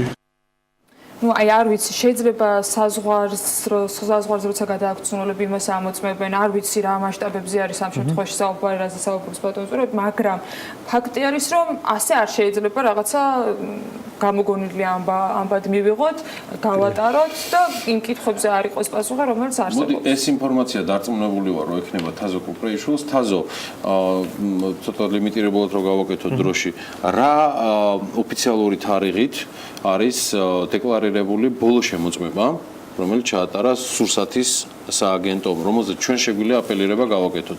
ნიუ-იორკის დეპარტამენტს თქვენ რომ მიმართეთ და მაია რო ესაუბრა საუბარია თქვა პარასკევის მიმოწერაზე თქვენს ამ დღეებში მიმოწერაზე არის თუ არა სურსათის უნებლობის ეროვნულ სამსახურში რაიმე განახლებული ინფორმაცია. სურსათის ეროვნულ სააგენტომ გუშინ თქვა რომ ისინი რეგულარულად ამოწმებენ ესეთი შაბლონური ფრაზა იყო და 2017 წლის შემოწმების შედეგებს დავდებთ მიმდინარე კვირას ანუ პარასკევამდე ველოდებით. კი ჯერჯერობით ეს გამოქვეყნებული არ არის, გვაინტერესებს ნამდვილად რა იქნება, როგორ იქნება, იმიტომ რომ მე პირადად რამდენიმე დღის წინ ვიყავი კლდანის ბაზარში, კვირას, სადაც ბევრი სუნელი იყიდება, მეგრელები მუშაობენ და თქვა არჩევანი არის ძალიან დიდი. და ვეკითხებოდი არა ჟურნალისტური მიზნებისთვის, რა თქმა უნდა ჟურნალისტური მიზნებისთვისაც ჩამოუვლე. ეს ამბავი უკვე ქონდა. კი, ეს ამბავი მქონდა და ვეკითხებოდი, აი, როდის შეგამოწმეს ბოლოს, თქვათ, აიღეს თუ არა სინჯები და აი ერთმნიშვნელოვნად ამბობდნენ რომ ნუ კი ამოწმებენ, მაგრამ კონკრეტულ თარიღს ვერ იხსენებენ, თქვათ, ბოლოს როდის შეამოწმეს და ყველა გაურბის ამ თემაზე საუბარს, რომ აი ეს არის ზუგდიდიდან ჩამოტანილი სანდოა მე ცუც არ გავყიდი, ნუ კი მესმის რომ შეიძლება თვითონაც არ იცოდეს, დარწმუნებული ვარ რომ თვითონაც არ იცის, რა ქიმიური შემადგენლობა აქვს ამას. სახსრებებდი ვიზუალურად ამას ნამდვილად. კი, რა თქმა უნდა, ამას სერიოზული ლაბორატორიული კვლევა ჭირდება და არ ვიცი თუ საჭირო გახდა, არ ვიცი და თუ ამის ფინანსური რესურსი მოვიძიეთ, შეიძლება ჩვენც გავაკეთოთ რაღაც სიმძიმე. თუმცა მას შემდეგ რაც კი, მას შემდეგ რაც სურსათის ეროვნულ სააგენტო დადებს შედეგებს და ეს შედეგები როგორც ვიცი, უნდა როგორც დაგვირდნენ, უნდა იყოს კვირის ბოლომდე. ნახოთ დავავლოთ. მაიასთან ერთად ვაგზავნოთ. მაიასთან, აი მაია მინდოდა მე ხა ზუსტად მეთქვა რომ რა სუნელები გამოგიგზავნოთ თბილისიდან, აი რა სისულებით. მე არ გადავყარე ჯერჯერობით მარტო იმიტომ რომ მინდა ვერელევით. ძალიან უფრო ჩაგერთვებით. კი ბატონო. სინჯების აღება ეხლა რა თქმა უნდა გაგრძელდეს მომავალშიც, მაგრამ დღეს ველაპარაკე ახლა უკვე პენსიაზე გასულ დაავადებათა კონტროლის და პრევენციის ცენტრის წარმომადგენელს, რომელიც მუშაობდა ამ თემაზე. და რა ხდება აქ დაუშვათ იცით რა, გასაგებია შეიძლება არ ქონდეთ გამოცდილება. შეიძლება ეს რაღაც თავდაცვით პოზიციაში გადადის ყოველთვის ხელისუფლება, როცა ხდება ესეთი კრიზისი. და მე მგონი კრიზისი სახეზეა, იმიტომ რომ არის ერთი წყარო, არის ბევრ შტატში, ბევრ ემიგრანტში, ანუ ეს არ არის ერთხელნაყიდი და ერთი პარტია, ეს არის 7-8 წლის მანძილზე ჩამოტანილი სხვადასხვა ადგილას, ზოგს დასავლეთიდან უგზავნიან. ანუ არის უკვე რაღაცა წყარო, რომელიც მუდმივად მეორდება და იმაში არის ძალიან მაღალი შემცველობით, ხო? აი ესეთ დროს მეუბნებიან, რომ ეხლა სინჯები კი არ უნდა აიღონ, ეხლა უნდა დაიწყოს გამოძიება. ეხლა უნდა დაიკითხოს თითეული დაზარალებული, სად იყიდა, როდის იყიდა, წავიდნენ ზუსტად იქ, სადაც მათ იყიდეს. აიღონ იქიდან სინჯები. ანუ ეხლა არის გამოძიება ჩასატარებელი. ეს რომ სინჯებს იღებენ და აიღებენ, ეს ცალკე თემაა. ესე ყოველ შემთხვევაში ესე ამიხსნა ამ ადამიანმა და რა თქმა უნდა, ბევრი რამ არ ვიცით, შეგვიძლია ვიკითხოთ, ჩვენც დავეხმარებით, დავაკავშირებთ თუ მე დარწმუნებული ვარ თვითონაც ექნებათ კონტაქტები. მე ვცდილობ ახლა თბილისში წარმომადგენელსაც დაუკავშირდე და ეს უკვე ჯანდაცვის პრობლემაც არის. სურსათის მაია, ეხლა უბრალოდ ჩართვისთვის დეპარტამენტის ფარგლებს ეს ილდება. გეთანხმები აბსოლუტურად. ერთ-ერთმა ჩვენმა მაყურებელმა ან მსმენელმა მოიწერა, არ ვიცი, მე უბრალოდ არა ვარ ამის სპეციალისტი, მაგრამ თაზო სუნელებში ტყვია ჩნდება ქაღალდის პარკისგან, რომელიც ძველი წიგნების ფურცლებიდან არის დამზადებული, სადაც ბეჭდვისას იყენებდნენ ტყვის შემცველ საღებავებს. მე წარმოდგენა არ მაქვს რამდენად, ანუ გულისხმობ პროცესს თვითონ არ ვიცი, მაგრამ ერთის დაზუსტება შემიძლია, რომ რეკომენდაციები, რაც ახლა მაია ქორცხავამ მისაუბრა, მე მგონი რომ არათუს რეკომენდაცია, ალბათ ეს არის ნაბიჯები გადასადგმელი, თორე სურსათის სააგენტო რო იმას აკეთებს, რაც მისი საქმეა, ეგ გასაგებია, მაგრამ მგონია რომ გამოძიება იქნება ამისთვის. გამოძიება საჭიროა, აუცილებლად მე ვფიქრობ ეს მარტო სუნელები არ არის შესამოწმებელი, იმიტომ რომ მართლა არ გამოურიცხავ რომ ერთ-ერთი წყარო იყოს საღებავები, რომელიც ამ ხახალზე არის. ძალიან საინტერესო იყო გადაცემის დასაწყისში, ანა მახსენა სტუდია მონიტორის გამოძიება, მონიტორს არაერთი გამოძიება აქვს სურსათის უნებლობაზე, ჯანმრთელობის საკითხებზე და ასე შემდეგ. მათი ერთ-ერთი გამოძიებით, ანუ ნიუ-იორკის ჯანდაცვის დეპარტამენტის საიტზე საქართველოს გარდა გაფრთხილება არის სხვა პროდუქციაზე და სხვა ნაწარმზე, მათ შორის კერამიკაზე, საღებავებზე, ბავშვების სათამაშოებზე, რომელიც არის იმპორტირებული თქვა სხვა ქვეყნებიდან და ასე შემდეგ და სერიოზული პრობლემა იყო ჩინეთიდან იმპორტირებულ სათამაშოებზე ამერიკაში რამდენიმე კომპანია სანქციას დაადეს ამის გამო და სტუდია მონიტორმა გამოძიება რომ ჩაატარა ბავშვების სათამაშოებს ამოწმეს პროექტზე განა ის რომ არ აღმოჩნდა ან აღმოჩნდა საერთოდ არავინ არ ამოწმებს საქართველოში სათამაშოებს ტყვის რა შემცველობა აქვს იმიტომ რომ ბავშვებისთვის ეგ არის დაბინძურების ერთ-ერთი მნიშვნელოვანი წყარო იმიტომ რომ პირში იდებენ სათამაშოები და პლასმასის ჭურჭელი რომელსაც ჩვენ ხშირად ვიყენებთ მათ შორის განსაკუთრებით საჭირო არის ცხელი საკვების განთავსებისთვის მაიას განსაკუთრებული მადლობა რომ საღამოს დრო დაგვითმო და ჩაგვერთო და იყო ჩვენთან ერთად ვიტოვებ უფლებას რომ შევაწუხო იგი უახლოეს დღეებში ცხადია თაზო კუპრეიშვილთან ერთად ჩვენი ვალია რომ მივყვეთ ამ თემას ბოლომდე და ვინც ცდილობს რომ დაინახოს ონჯისი ან ნებისმიერ სხვა გამოცემაში რომ ისინი არიან პანიკის დამტესავები მინიმუმ ნახონ ეს დისკუსია და შემდეგ უკვე გაეცნონ მედიის საფუძვლებს ოღონდ არა არის აუცილებელი რაღაც სახელმძღვანელოები რაღაცა უბრალოდ დასერჩეთ Google-იც არსებობს ამისთვის და რა არის ჩვენი საქმე რომ მიხვდებით მე უკვე წარმოდგენა შეგექმნებათ მაია ქორცხავა ამერიკის ხმის ჟურნალისტი და რედაქტორი და ონჯის თავი რედაქტორი თაზო კუპრეიშვილი ვსტუმრობდა თქვენ აუცილებლად შეხვდებით მათ უახლოეს დღეებში ახლა კი მოდი ნახეთ რეკლამა მე უსურვებ ბევრ შემოსავალს ონჯის უსურვებ ამას ჩვენ თავსაც და ახლა ტელეპიროლის შემოსავლების დროა რეკლამის ბლოკია ჩვენს ეთერში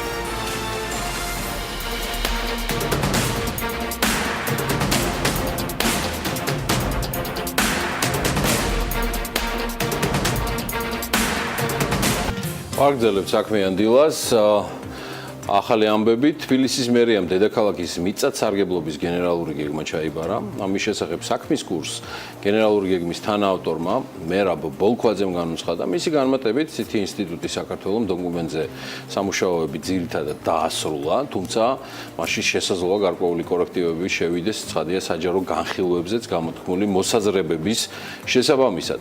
აი რაც შეეხება საჯარო განხილვებს ეს პროცესი მიმდინარე თვის განმავლობაში წესით უნდა დაიწყოს და სავარაუდოდ აგვისტოს ბოლომდე გაგრძელდეს. Რა თქმა უნდა, ცხელ სეზონს სჭირდება შესაბამისი ადეკვატური ცხელი განხილვები. განხილვების დასრულების შემდეგ კი თბილისის მერია მიწათსარგებლობის გენერალურ გეგმას დასამტკიცებლად სავარაუდოდ თბილისის საკრებულოს გადაუგზავნის. სხვათა შორის თბილისის სიტის ხელმძღვანელმაც მამუკა სალუქვაძემ აღნიშნული ინფორმაცია რამდენიმე დღის წინ პირადად დამიდასტურა. გავლოდებით გიორგი, რა თქმა უნდა, ამ განხილვების ნაწილს ნამდვილად საინტერესო იქნება, რა ცვლილებები შევიდა, რას გვთავაზობენ, როგორი იქნება საზოგადოების რეაქცია თბილისის მერის ვებგვერდზე, ველოდებით ნაწილ-ნაწილ მაინც ამ ინფორმაციის განთავსებას და რა თქმა უნდა, თუ კი იქნება შესაძლებლობა და წვდომა უკვე ამ დოკუმენტზე ოფიციალურად საქმის კურსში ვიქნებით ყველა სიახლის და საქმიანი დილის მაყურებლებისათვის საინტერესო განხილვებიც წინ არის. ბიზნეს სიახლეების დრო გვაქვს ახლა ჩვენ ეთერში ტელეპიროლის მაყურებლებისათვის და რადიო მსმენელებისათვის და სულ რამდენიმე წამში უკვე ახალ კოლას შემოგთავაზებთ.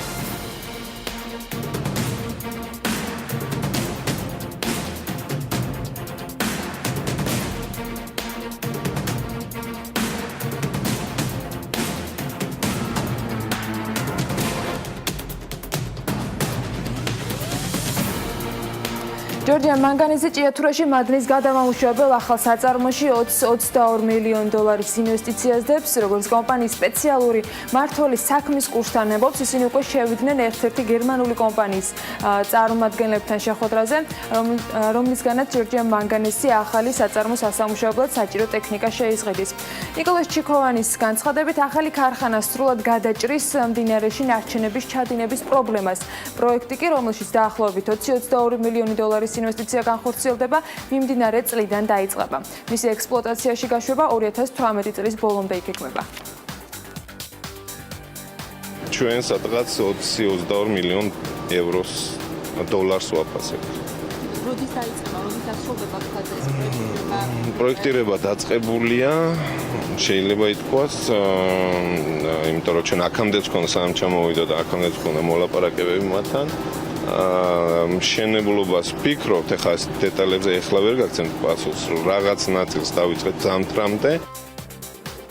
შემოსავლების სამსახური ჯორჯიან მანგანეზის მხრიდან გარემოსათვის მიყენებული ზიანის მოცულობას კიდევ ერთხელ დაითვლის. საქმის კურსთან მანგანეზის სპეციალურმა მმართველმა ასევე აღნიშნა, რომ სააპელაციო სასამართლოს გადაწყვეტილებით შემოსავლების სამსახურს თავიდან მოუწევს გადათვლა, რადგან სასამართლო მიიჩნია, რომ საგადასახადო დავალიანების განსაზღვრა განხორციელდა საქმისთვის მნიშვნელობის მქონე გარემოებათა გამოკვლევისა და შეფასების გარეშე.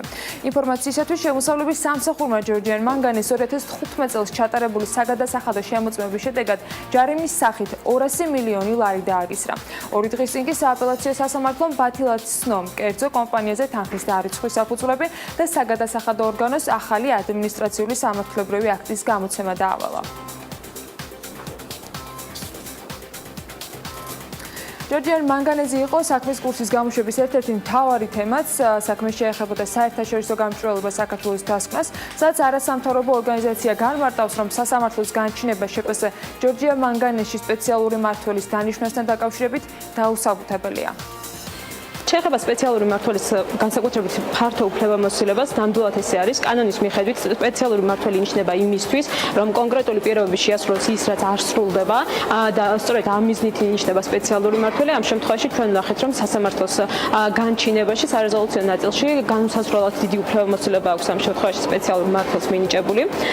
მაგალითად, იგი აღჭურვილი არის სამივე შტოს მმართვის სამივე შტოს უფლებამოსილებით, დირექტორის უფლებამოსილების ჩათვლით და მას არ ჭირდება არავის თანხმობა იმის, რომ გარკვეული ქმედებები განახორციელოს.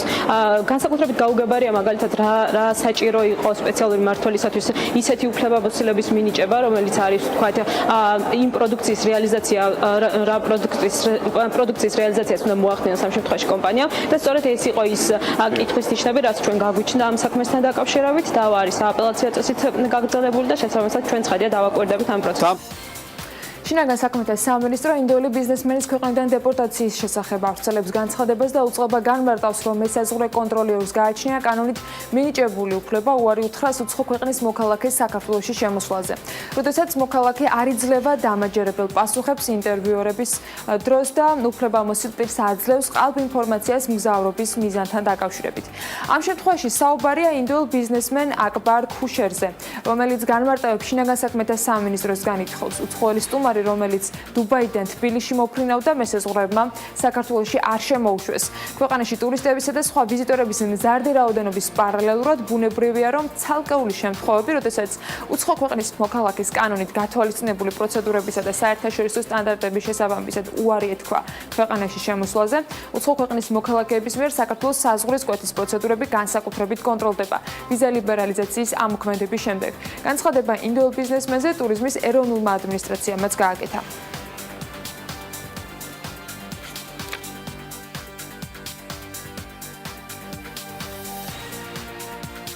ეს კონკრეტული შემთხვევა ჩვენთვისაც სულ ახლახან გახდა ცნობილი და ჩვენ უკვე დავიწყეთ კომუნიკაცია შესაბამის უწყებებთან. ეს კიდევ ერთხელ ადასტურებს იმას, რამდენად სენსიტიურია და რამდენად გრძნობიარეა ტურიზმის სექტორი მთლიანად, რამდენად შეიძლება ერთი ადამიანის მიერ დაპოსტებულმა თუ გავრცელებულმა ინფორმაციამ ხელი შეუშალოს ან შეუწყოს ადამიანების ინტერესს ჩვენი ქვეყნის მიმართ. ამიტომ ამ განკუთრებულ შემთხვევაზე სანამ დეტალები არ გაიკვევა, დამატებით ვერაფერს ვერ გეტყვით, თუმცა თხოვ ყველა ადამიანს, ნებისმიერი პროფესიის და ნებისმიერი თანამდებობის ადამიანს უფრო ფრთხილად მოეპყრონ ნებისმიერ ტურისტს, რამე თუ ნებისმიერი შემთხვევა, თითოეული შემთხვევა შეიძლება კრიტიკული გახდეს ამა თუ იმ მიმართულებით. რომან კაკულია პარლამენტში კანონშემოქმედებითი საქმიანობისათვის რეგლამენტით მეტ დროს ითხოვს. პარლამენტის დარგობრივი ეკონომიკისა და ეკონომიკური პოლიტიკის კომიტეტის თავმჯდომარემ აღნიშნა, რომ კანონპროექტის ბიუროზე დარეგისტრირებიდან სავალდებულო კომიტეტებზე განხილვამდე ორკვირიანი შუალედია, რაც საკმარისი არ არის. რაც შეეხება რეგულირების ზეგავლენის შეფასების ინსტრუმენტის ამოქმედებას, რაც საქართველოს მთავრობამ საარჩევნო პროგრამაში დაანონსა, კაკულიას აზრით ჯერ ამ მხრივ საკანონმდებლო ორგანო მზად არ არის. თუ ჩვენ გვინდა სერიოზული განხილვა მოვაწყოთ კანონპროექტების, პირველი ჩემი ინიციატივა სექტემბერში იქნება სწორედ ამ კანონმდებლობისათვის, განხილვისათვის მონიჭებული დროის გაორმაგება სულ მცირე.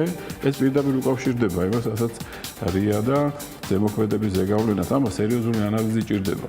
ჩვენ ახლა რომ გამოვიკითხოთ პარლამენტარების დიდი ნაწილი რამდენი ასწრებს იმას, რომ შესაძლოა ბიუროზე შემოსულია კანონები თითოეული ამ კანონის გააზრებას და კვალიფიციურად სესიაზე მოსვლას, არც კი ვიცი რა შედეგი დადგება. აი თუ ესეთ მაქსიმალისტურ შეკითხვას დავსვამ, თუ როდის მოვა ის დრო, როდესაც არც ერთი კანონ პროექტი არ იქნება რიას გარეშე, ეს დრო ჯერ შორს არის.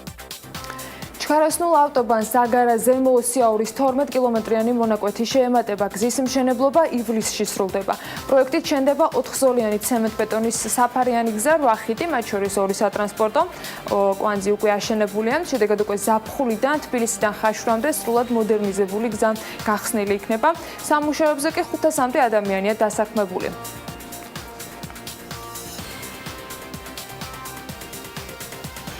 აჭარის რესპუბლიკური ბიუჯეტის გეგმა 41.4%-იანი ნაერთი ბიუჯეტის გეგმა კი 35.1%-იანი გადაჭარბებით შესრულდა. აჭარის ფინანსთა და ეკონომიკის სამინისტროს ინფორმაციით, აჭარის რესპუბლიკური ბიუჯეტის იანვარ-ივნისის გეგმა 95.459.000 ლარი იყო, თუმცა შესრულებამ 134.955.000 ლარი შეადგინა, ანუ გეგმა შესრულდა 151.4%-ით.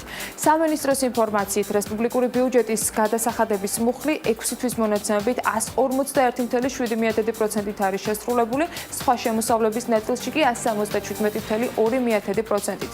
არაფინანსური აქტივების მუხლის ნაწილში 103.3%-ია შესრულების მაჩვენებელი და რაც შეეხება იანვარ-ივნისის ნაერთი ბიუჯეტის გეგმას, ის 155.418.300 ლარი იყო, თუმცა ამ შემთხვევაში გეგმა 35.1%-იან გადაჭარბებას აფიქსირებდა. შესრულება კი 209.968.800 ლარს შეადგენდა. მძღოლების ის ნაწილი, რომელთა მიმართებაშიც ცხელი დღეების განმავლობაში პრეტენზია არ დაფიქსირდა, მონიტორინგის სამსახურის მხრიდან კომპანია თბილისის მიკროავტობუსი წახალისების მეთოდს გამოიყენებს და ისინი დღის გეგმიური გადასახადისგან გათავისუფლდებიან. თბილისის მიკროავტობუსი განმარტავს, რომ ჰაერის ტემპერატურის მატებასთან დაკავშირებით კომპანიის მიერ ყველა მძღოლს მიეცა კატეგორიული მითითება ავტოსატრანსპორტო საშუალებაში ჩართოს კონდიცირების სისტემა. წინააღმდეგ შემთხვევაში კი სატრანსპორტო კომპანია იძულებული იქნება, რომ მკაცრი სანქციები გამოიყენოს ურჩიმძღოლების მიმართ. თავად კომპანია თხოვს მომხმარებლებს ყველა ასეთი შემთხვევის შესახებ შეტყობინება დატოვონ ხელხაზზე და კომპანიაში აცხადებენ, რომ ავტოპარკის თითქმის მთლიან შემადგენლობაში კონდიცირების სისტემა მოწესრიგებულია და მძღოლები სარგებლობენ საზაფხულო საშეღავათო სისტემით, რაც გაგრილების საშუალების ჩართვის შედეგად საწვავის მატების ხარჯს მთლიანად ფარავს.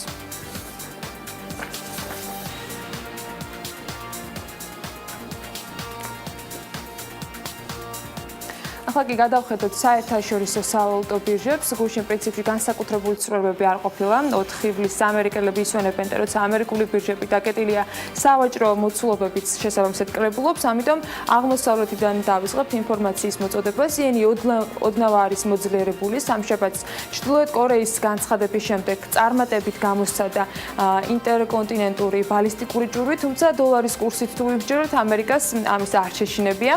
იენის ეგრეთ წოდებული თავშესაფარი ვალუტაა, რომელიც გაიზარდა მას შემდეგ, რაც სამხრეთ კორეის და იაპონიის სახელმწიფოებმა დაადასტურეს, რომ ჩრდილოეთ კორეამ ამოუცნობი რაკეტა გამოსადა. ტოკიომ მკაცრად გააპროტესტა გაეროს რეზოლუციების დარღვევა, ჭურვის გაშვების დრო მნიშვნელოვანია. ეს მოხდა სულ რამდენიმე დღით ადრე, სანამ 20-ერის სამიტი გაიმართებოდა, რომელიც სწორედ ჩრდილოეთ კორეის შეერაღების პროგრამებს ეძღვნება. გუშინ ალბათ გახსოვთ, რომ დოლარის კურსი იენის მიმართ იყო 113.9, ახლა კი ის 113-ისკენ არის. რაც შეეხება თავად დოლარს, მწარმოებლურობის ინდექსმა გააძლიერა მოლოდინები რეფინანსირების განაკვეთის გაზრდაზე, რამაც დოლარი 9 თვის უდაბლესი წერტილიდან მოაბრუნა, პარასკევს ევრო-დოლარის წყვილში ევრო სიძვრის 14-თვიანი რეკორდით დაფიქსირდა, როცა 1 ევრო-დოლარი 14.9 ცენტი ღირდა. ახლა ევროს ფასი 1 ცენტით კიდევ უფრო ნაკლებია. რაც შეეხება გირვანქა სტერლინგს, ის კარგავს პოზიციებს დოლარის მიმართ. ერთი კვირის წინ ერთი გირვანქა სტერლინგის ფასი დოლარსა და 30 ცენტს აჭარბებდა, დღეს კი დაახლოებით დოლარი და 29 ცენტია. აი, რაც შეეხება კრიპტოვალუტებს, სამშაბათს გაიზარდა როგორც ბიტკოინის, ისე ეთერიუმის ფასი. Goldman Sachs-ის ანალიტიკოსებმა კი განაცხადეს, რომ ბიტკოინმა შესაძლოა სიძვრის ახალი რეკორდი უახლოეს მომავალში მოხსნას, რაც გუშინაც გითხარით, რომ საბოლოოდ საკმაოდ ზრდის მაჩვენებელს აფიქსირებს. $100 ზრდა არის ამ დროისათვის. ახლა ერთი ბიტკოინის ფასი 2600-ზე მეტი დოლარი ღირს, ეთერიუმზე 2%-იანი ზრდა ფიქსირდება და ახლა $282 ეთერიუმის ფასი. ანას მას სტაბილურად ესეთი კარგი შემცველობა აქვს თქვის, ისეთი ენერგიით წარმოგვიდგენს ხოლმე ახალ ამბებს და სანამ საქართველოს ფერმერთა ასოციაციის ხელმძღვანელს მასავით არაჩვეულებრივ სტუმრებთან ერთად დავაანონსებ კიდევ ერთი ამბავი. საფრანგეთის უმდიდრესი ადამიანის სახელი და გვარი თუ იცით? მე გეტყვით, ბერნარ არნო. და სხვათა შორის ბერნარ არნოს ქონება ერთ დღეში 1.3%-ით შემცირდა და 53 მილიარდ 700 მილიონი დოლარი შეადგინა.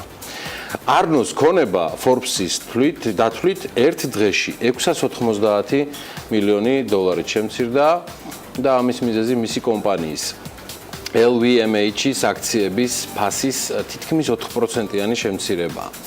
შეგახსენებთ, რომ ფრანგული კონგლომერატი, რომელიც უამრავ ბრენდს წარმოადგენს, ეს კომპანია წარმოადგენს Louis Vuitton-ს და ასევე Christian Dior-ს, Givenchy-ს, არ ვიცი ხარ, რა ჩამოვთვალო კიდე, რამდენიმე თვის წინ ბერნარ არნომ განაცხადა, რომ უახლოეს პერიოდში ის Christian Dior-ის მოდის სახლის ერთადერთი მფლობელი გახდება, რისთვისაც დარჩენილ 25%-ს 12 მილიარდ 100 მილიონ ევროთ შეისყიდის.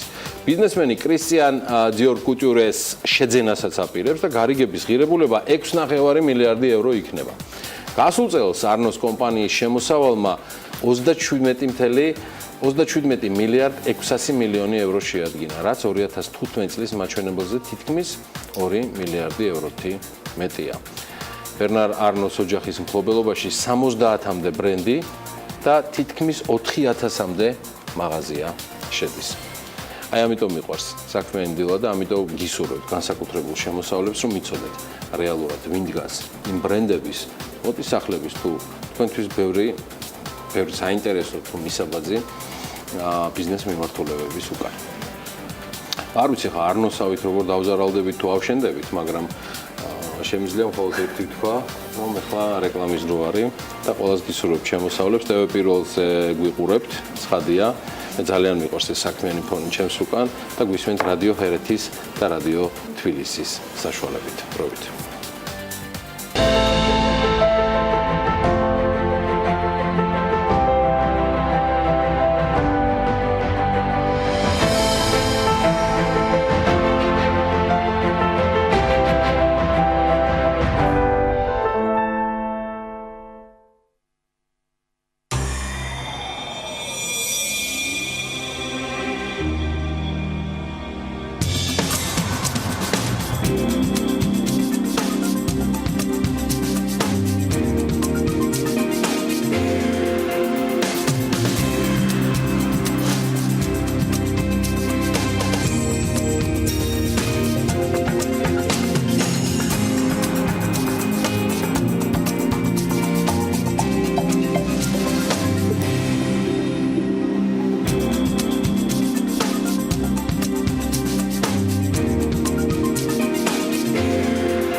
რეკლამის შემდეგ დავბრუნდით პირდაპირ ეთერში საქმიანი დილით და თან ფერმერული დილით ნინო ზამბახიძე დაბრუნდა ფერმერთა ასოციაციის თავმჯდომარე სტუმრებთან აისეტის კვლევითი ინსტიტუტის აღმასრულებელ დირექტორთან ანუ ეკონომიკის საერთაშორისო სკოლასთან ლაშა ლაბაძესთან და სენის აღმასრულებელ დირექტორთან ანა ჯანაშიასთან ერთად ერთობლივ პროექტზე ისაუბრებენ აისეტის და სენის ერთობლივ პროექტზე საუბარი ნინო დილა მშვიდობის მივესალმები შენ სტუმრებს მოგესალმები, ანი, მივესალმები ჩვენს მაყურებელს.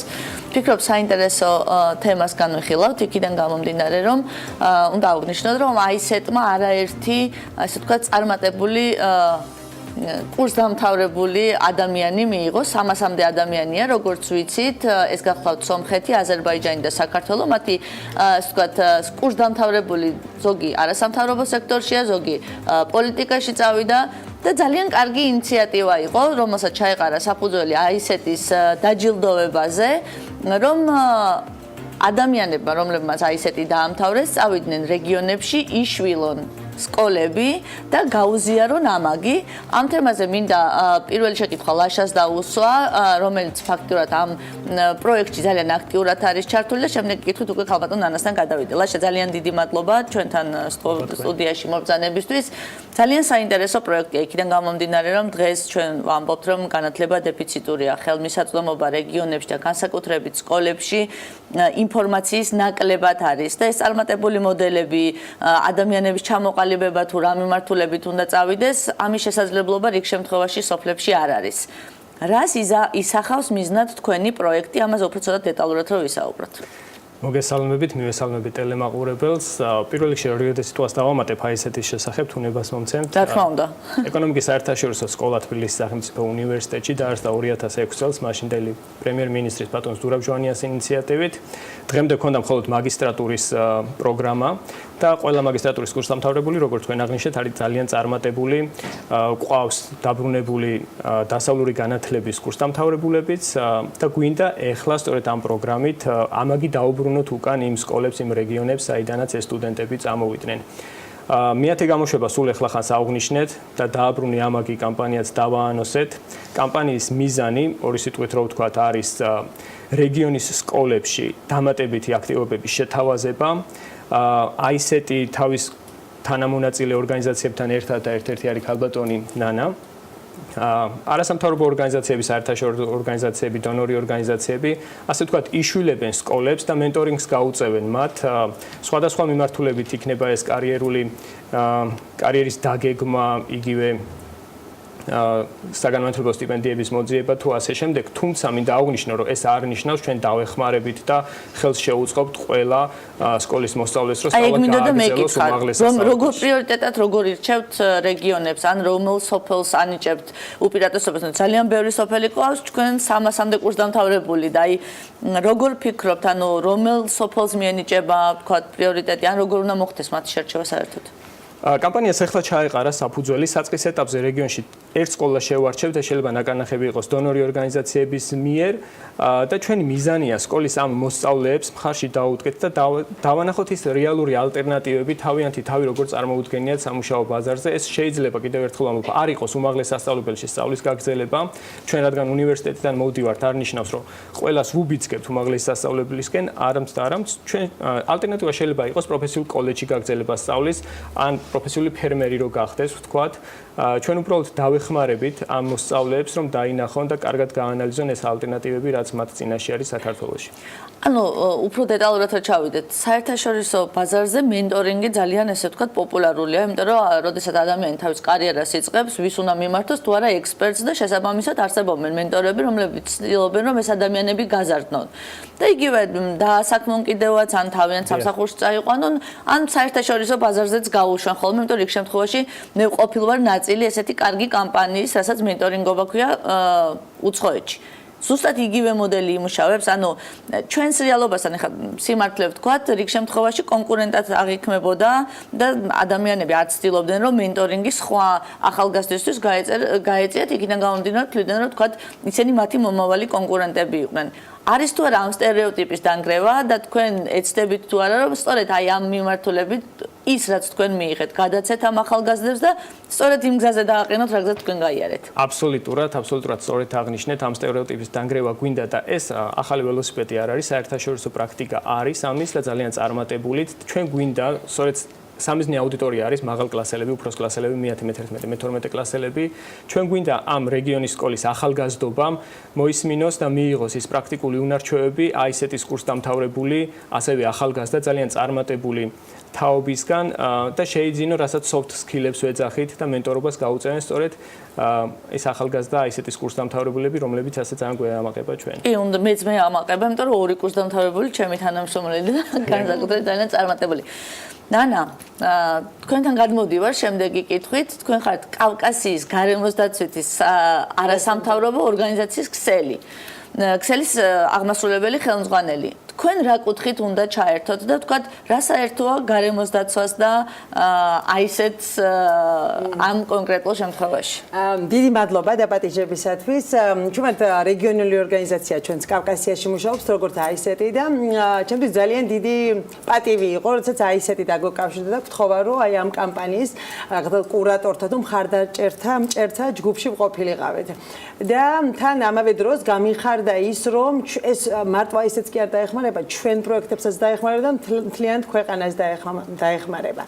ჩვენი პროექტები ძირითადად რეგიონში მუშაობს, სოფლებში მუშაობენ, ანუ არის კი ზოგი პროექტი, რომელიც პოლიტიკოსებთან არის დაკავშირებული და პოლიციის ცვლილებასთან, მაგრამ ძირითადად რეგიონებში მუშაობს და მუშაობს სკოლებთან, რადგან გარემოს დაცვის საკითხი მოითხოვს ცნობიერების შესვლას, ჩვევების შეცვლას და აი ცნობიერების ჩამოყალიბება ხდება ძირითადად 15 წლამდე და ძალიან ადრეულ ასაკზე.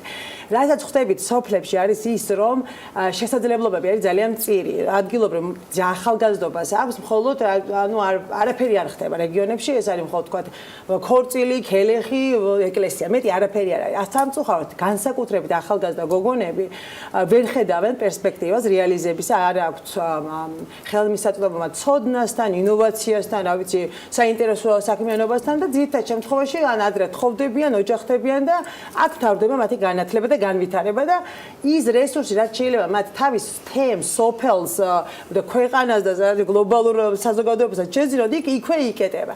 ამიტომ ჩვენ და ძალიან განსხვავებულია, როდესაც ქალების და გოგონების ხედვა განვითარებისა განსხვავდება, რა თქმა უნდა, კაცებისგან და უნდა იყოს მათი ჩართულობაც, აუცილებელია მათი ჩართულობაც.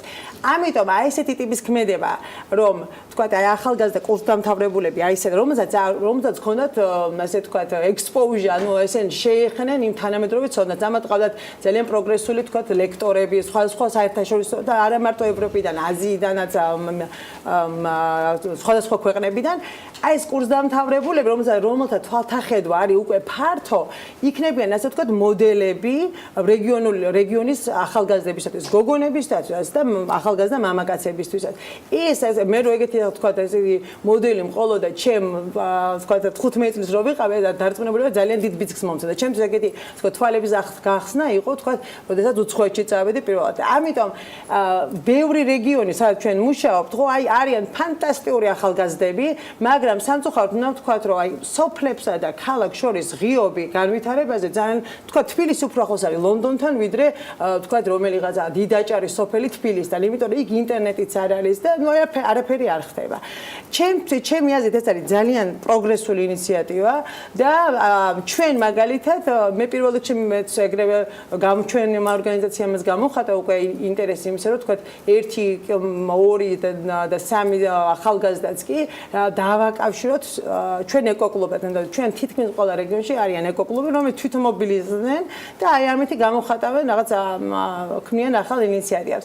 და გარდა ამისა, ისევე როგორც მე დავიჯერა და მე მომეწონა და პრინციპით დაჯერებაც არ მჭირდებოდა, იმიტომ რომ ყველა ვინც მუშაობს რეგიონში, ვიცით რომ იქ ჭირდება ბიძგი, იქ ჭირდება ასე ვთქვათ კავშირების გაკეთება ცოდნასთან, ტექნოლოგიებთან, ინოვაციასთან და რაც თავარია კონტაქტებიც.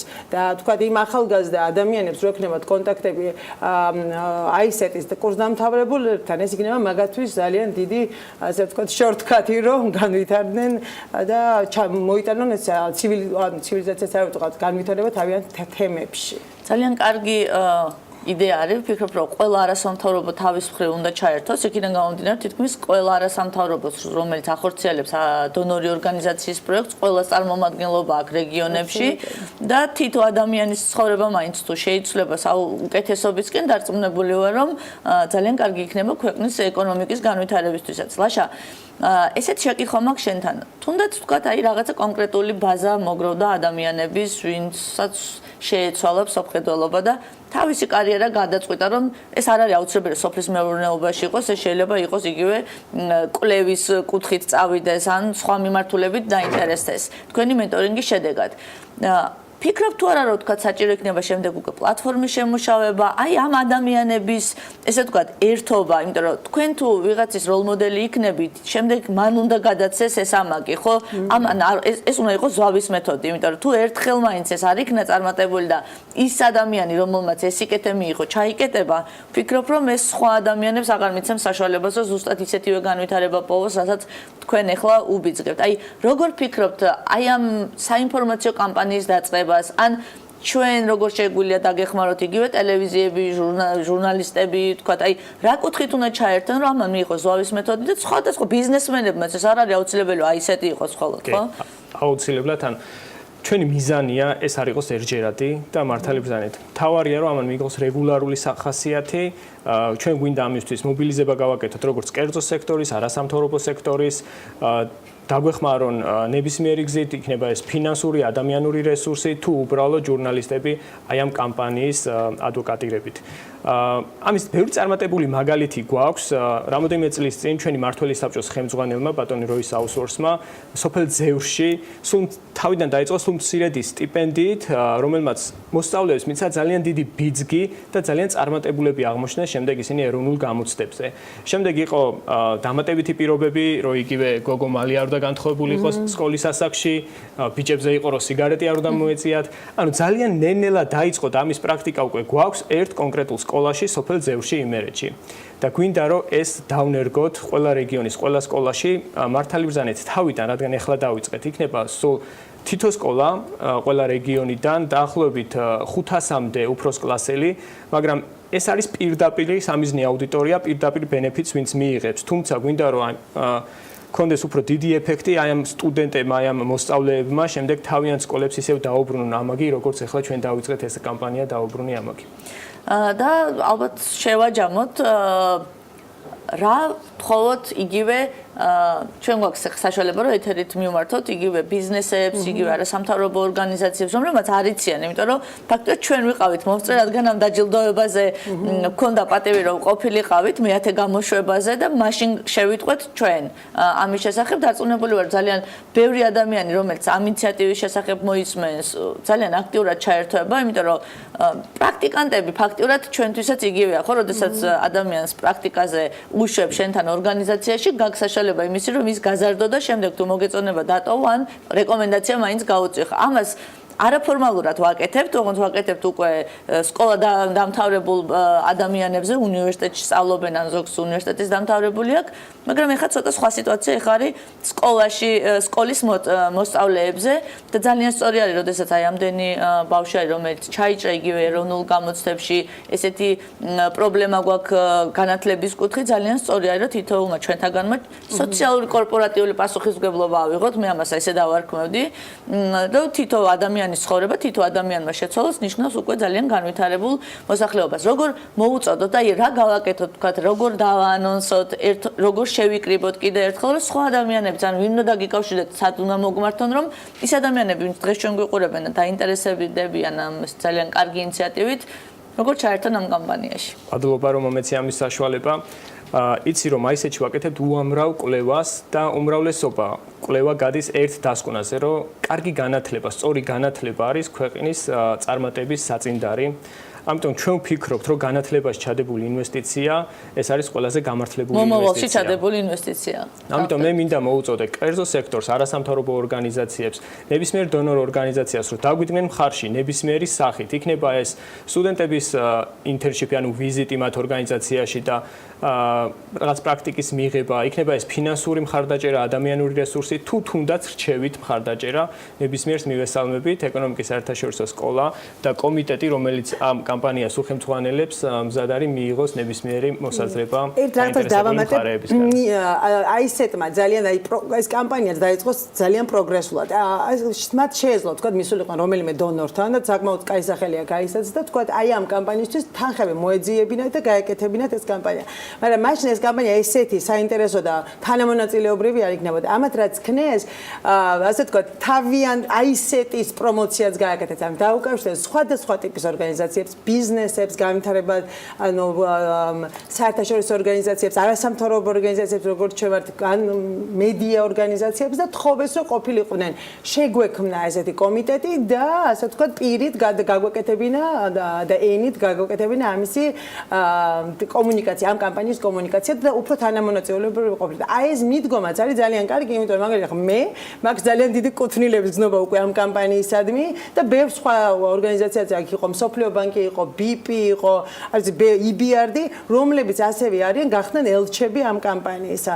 და რა თქმა უნდა, ამ ეტაპზე აი ესეთმა გააკეთა მსგავსი ანუ იმ იდეის მომხრე ორგანიზაციების იდენტიფიცირება, მაგრამ ჩვენი მხრივ ვცდილობთ, რომ ასეთი პროგრესული ორგანიზაციები და კომპანიები ასე ვთქვათ, შემოვიკრიბოთ, იმიტომ რომ ეს მარტო აი ესეც არ დაეხმარება, ეს ჩვენც დაგვეხმარება, ჩვენ კომპანიებსაც, ორგანიზაციებს და თვითონ ქვეყანასაც და რეგიონებს განსაკუთრებით განვითარებისთვის.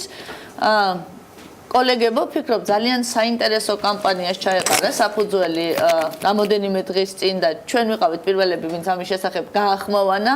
ვფიქრობ, ჩვენ გვაქვს სწორედ ის პასუხისმგებლობა და განსაკუთრებით მე ვგზნობ ამ პასუხისმგებლობას სოფლის მეურნეობის კუთხით, რომ რაც შეიძლება უფრო მეტი ახალგაზრდა იყოს ჩართული და სოფლის მეურნეობა როგორც ბიზნესი, ესე რომელიც ეხლა აღიქვეს, ესე გაგრძელდეს სწორედ ამ ტემპით და ვფიქრობ, რომ ძალიან საინტერესო იქნება თუ ყველა არასამთავრობო ორგანიზაცია, კერძო სექტორი, ბიზნესი იგივე მედია ჩაერთვება ამ კამპანიაში და თითოეული ჩვენთაგანი შეიტანს სრულს ადამიანების განათლებაში და დაანახებს იმათ მომავალს, რომ დარჩენ საქართველოში, თავიანთი გამოცდილება ცოდნა საქართველოს მოახმარონ, ან წავიდენ უცხოეთში და ისევ დაგვიბრუნდნენ უკან.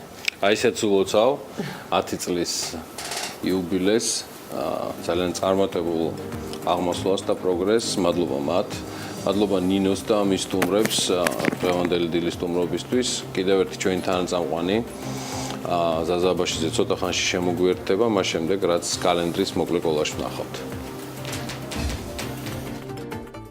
1924 წლის 5 ივლისს პარიზში საზემოდ გაიხსნა მერვე ოლიმპიური თამაშები. საფრანგეთის დედაქალაქმა ოლიმპიადის მასპინძლის საპატიო სტატუსი 1900 წლიდან მოყოლებული მეორედ მიიღო. ამ ჟესტით ოლიმპიურმა კომიტეტმა პატივი თანამედროვე ოლიმპიური თამაშების სულის ჩამდგმას პიერ დე კუბერტენს მიაგო. ამ ოლიმპიადაზე პირველად გამოჩნდა ოლიმპიური დევიზი სწრაფად, მაღლა, ძლიერად. ოლიმპიური და მასპინძელი ქვეყნის დროშებთან ერთად პირველად აფრიალდა მომავალი ოლიმპიადის მასპინძელი ქვეყნის დროშა და გაიმართა ოლიმპიური დროშის გადაცემის საზეიმო ცერემონიალი. 1841 წლის 5 ივლისს ისტორიაში პირველი ტურისტული ექსკურსია მოეწყო. ეს იდეა ინგლისელს სასულიერო პირს და შემდგომში მეწარმე თომას კუკს დაებადა. კუკი იმ პერიოდში არამსმელთა მოძრაობის წევრი გახდა და ალკოჰოლის საწინააღმდეგო მიტინგებს მართავდა. სწორედ ამ ორგანიზაციის მოხალისეები და აქტივისტები გახდნენ თომას კუკის ტურისტული ჯგუფის პირველი წევრები. კუკმა ქალაქ ლესტენიდან რამდენიმე მილით დაცილებულ ლაპბოროში გასამგზავრებლად არამსმელთა მოძრაობის 450 აქტივისტი შეაგროვა. მათგან თითო შილინგი აკრეფა, რაშიც შედიოდა ბილეთისა და მგზავრობისას საკვების საფასური.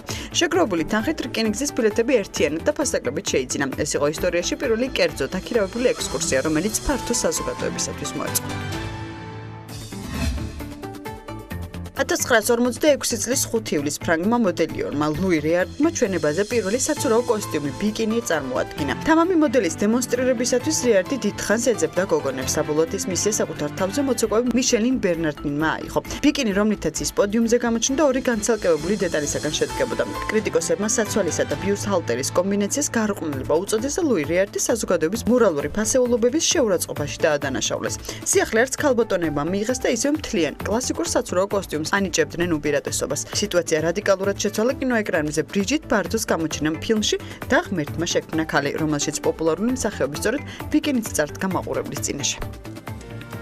და როგორც მოგახსენეთ, ჩვენი კიდევ ერთი თანაწამყვანი ზაზა აბაშიძე გვერდება, გარდა ცალკეული თემების თუ ფაქტების დაფექტ-ჩეკების, მოდი ესე ვიტყვი, გარდა მისი სპორტულ-ეკონომიკური მიმოხილვები უკვე ტრადიციულ ძალიან მიმზიდველ სახესაც იძენს და სრულად კონკრეტულ მაგალითებზე დაყრდნობით შემიძლია გითხრათ, რომ მაყურებელთა ნაწილს ეს ჩანართები განსაკუთრებით მოსწონს. აზა დილამშვიდობის და რაზე ვსაუბრობთ დღეს?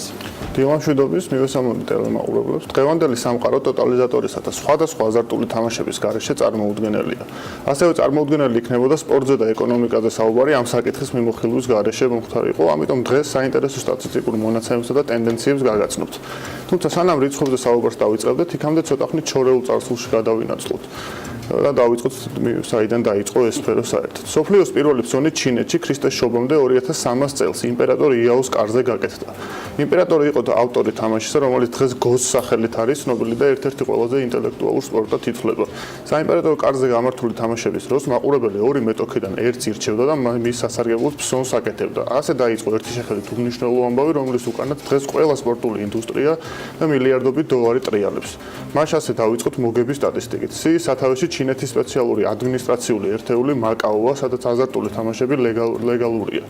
2013 წელს კაზინოების წლიურმა ბრუნვამ აქ 38 მილიარდ დოლარს გადააჭარბეს, რაც 5-ჯერ აღემატება ლას-ვეგასის მაჩვენებელს. ამავე წელს მაკაოში ერთ ტურისტზე გემბლინგიდან მიღებულმა შემოსავალმა $1054 შეადგინა, რითიც ჩვენს ჩამონათვალში პირველი ადგილი დაიკავა. მეორე ადგილს ავსტრალიელები იკავებენ $736 მაჩვენებლით, მესამეზე კი სინგაპურია $446. ხუთეულს ფილიპინები $404 და სამხრეთ კორეა $199 რეზულტატით ასრულებენ. კოლოსალური რიცხვები ცხადია, მხოლოდ მოგების ნაწილში არ ფიქსირდება და ამიტომ საპირისპირო მხარეც ვიმოვიხილოთ. 2016 წლის მონაცემებით ყველაზე მეტი ფული $117 მილიარდი ამერიკის შეერთებულ შტატებში წააგეს. მეორე ადგილზე ჩინეთია $62.4 მილიარდი, მესამეზე კი იაპონია 24 მილიარდიანი მაჩვენებლით. ევროპის კონტინენტზე ჯიბე ყველაზე მეტად იტალიელებს დაუცარიელ და წაგება $19 მილიარდი შეადგინა. ჩამონათვალში საპატიო მეხუთე ადგილი შორეულმა ავსტრალიამ დაიკავა 18.4 მილიარდი წაგების მაჩვენებლით. ათეულის დანარჩენი ქვეყნების წაგების ნიშნული კი შემდეგნაირად გამოიყურება. დიდი ბრიტანეთი $18 მილიარდი, კანადა $12.4 მილიარდი, გერმანია $11.2 მილიარდი, საფრანგეთი $10.4 მილიარდი და მეათე ადგილზე ესპანეთია, სადაც გასულ წელს $8.9 მილიარდი წააგეს. განსხვავებული მდგომარეობა ერთსულ მოსახლეზე არსებული წაგების მაჩვენებლით, ამ მხრივ წაგების ყველაზე მაღალი მაჩვენებელი ავსტრალიაში ფიქსირდება და $1000 ამერიკულ დოლარს შეადგენს. მეორე ადგილზე სინგაპურია $700, მესამეზე კი ირლანდია $500 მაჩვენებლით. მეოთხე ადგილზე მყოფი ფინეთში ეს რიცხვი $450 შეადგენს. ხუთეულს კი ამერიკის შეერთებული შტატები ასრულებს $420 მაჩვენებლით. აქვე გეტყვით, რომ ფინეთში სათამაშო ბიზნესის სახელმწიფო მონოპოლია ვრცელდება და ამ სექტორიდან მიღებული შემოსავლების ძირითადი ნაწილი განათლებასა და სამედიცინო სფეროზე მიემართება. ევროპის დანარჩენ ქვეყნებში კი მეტნაკლები თავისუფლებაა და ამ მხრივ სახელმწიფოს ჩარევა ნაკლებია ამ სფეროში. ცალკე აღნიშნოს იმსახურებს სპორტულ თამაშებზე ბრძონების განთავსება, რომლის მსოფლიო ბაზრის სავარაუდო ღირებულება $700 მილიარდი. მოთამაშეებს შორის ყველაზე პოპულარული სპორტი ფეხბურთია, მასზე ბრძონების 65% მოდის. დარჩენილი 35% კი ძირითადად ჩოგბურთზე, კალათბურთსა და კრიკეტზე ნაწილდება. მასშტაბების უკეთ წარმოსადგენად ფეხბურთში მსოფლიოს 2014 წლის ჩემპიონატი შეგვიძლია ავიღოთ, სადაც სხვადასხვა მონაცემების თანახმად ტურნირის განმავლობაში $300-დან $600 მილიონ ფარგლებში გაკეთდა ბრძონები. რუბრიკის დასასრულს კი ერთი საინტერესო და სახალხო სტატისტიკა ჩემგან გემბლინგის აკრძალვა შავი ბაზრის გაჩენასა და მოქალაქეებისთვის ხიფათის წარმოქმნას უწყობს ხელს ხშირად. ამის მაგალითად კი კალიფორნია გამოგვადგება, სადაც წელიწადში საშუალოდ 100 ადამიანს აკავებენ და საპატიმროში უშვებენ მამლების ბრძოლის ორგანიზებისთვისა და მასზე ბრძონების მიღებისთვის. მაშასე სანამ თქვენი ცხოველებისა და ფრინველების სხვა მეთოდით გამოყენებას გადაწყვეტთ, დაფიქრდით ციხეში არ ამბობთ თავი. ეს არის დღეს ჩემგან დღეისთვის და კრიკეტთან დაკავშირებით.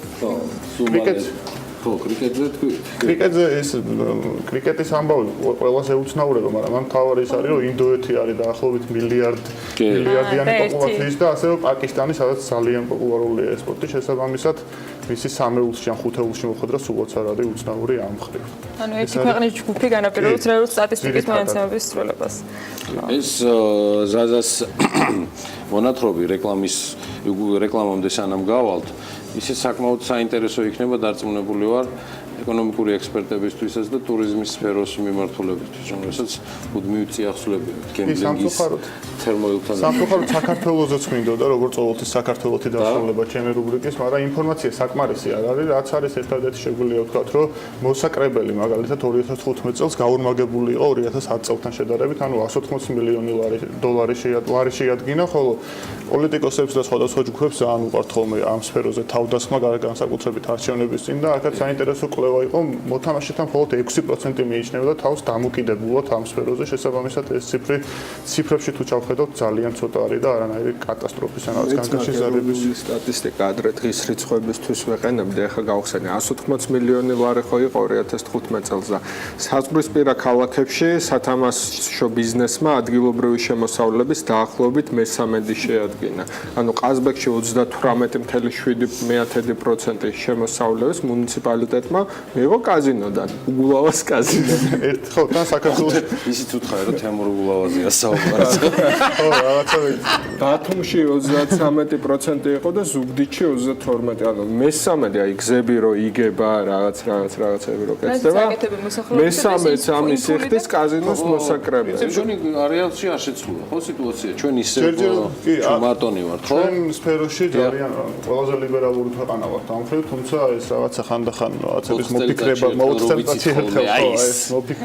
მოფიქრება, მგონი ანუ მოთამაშეებისთვის რეალურად არ შეცვლა, მაგრამ სამაგერად ინვესტორებისათვის გახდა უფრო სახიფათო და სარისკო ბაზარი იმისათვის, რომ მაგათ ახალი კაზინო გახსნა ბათუმში, რომელიც ინვესტირება, ანუ ინვესტორობა უფრო რისკიანია ვიდრე პოკერის მოთამაშეობა, მაგაზეც იყო კვლევა, რომ პოკერში ყველაზე აქტიურად ჩართულთა შორის გრძელვადიან მოგებაში დაახლოებით მე-13 რჩება და დანარჩენებიდან 10% და აი სავალუტო და საფონდო ბირჟაზე თუ თამაშობ 6%-ის ტრეიდერები არიან მოგებაში, დანარჩენი წაგებაში და ამიტომ პოკერი ჯობია აქციების ყიდვა გაყიდვას ეგრე ალბათობით. პრინციპში კარგი მეგობრებო, შემოსავლების დროა TV პირველზე, გავიდეთ რეკლამაზე, 10 საათით სრულდება ნელ-ნელა, ამასობაში სულ მალე დაგიბრუნდებით სხვა თემებით უკვე და სხვა საინტერესო სტუმრებით, რომელიც მრავლად გველოდება შემდეგი 1 საათის განმავლობაში. დროებით.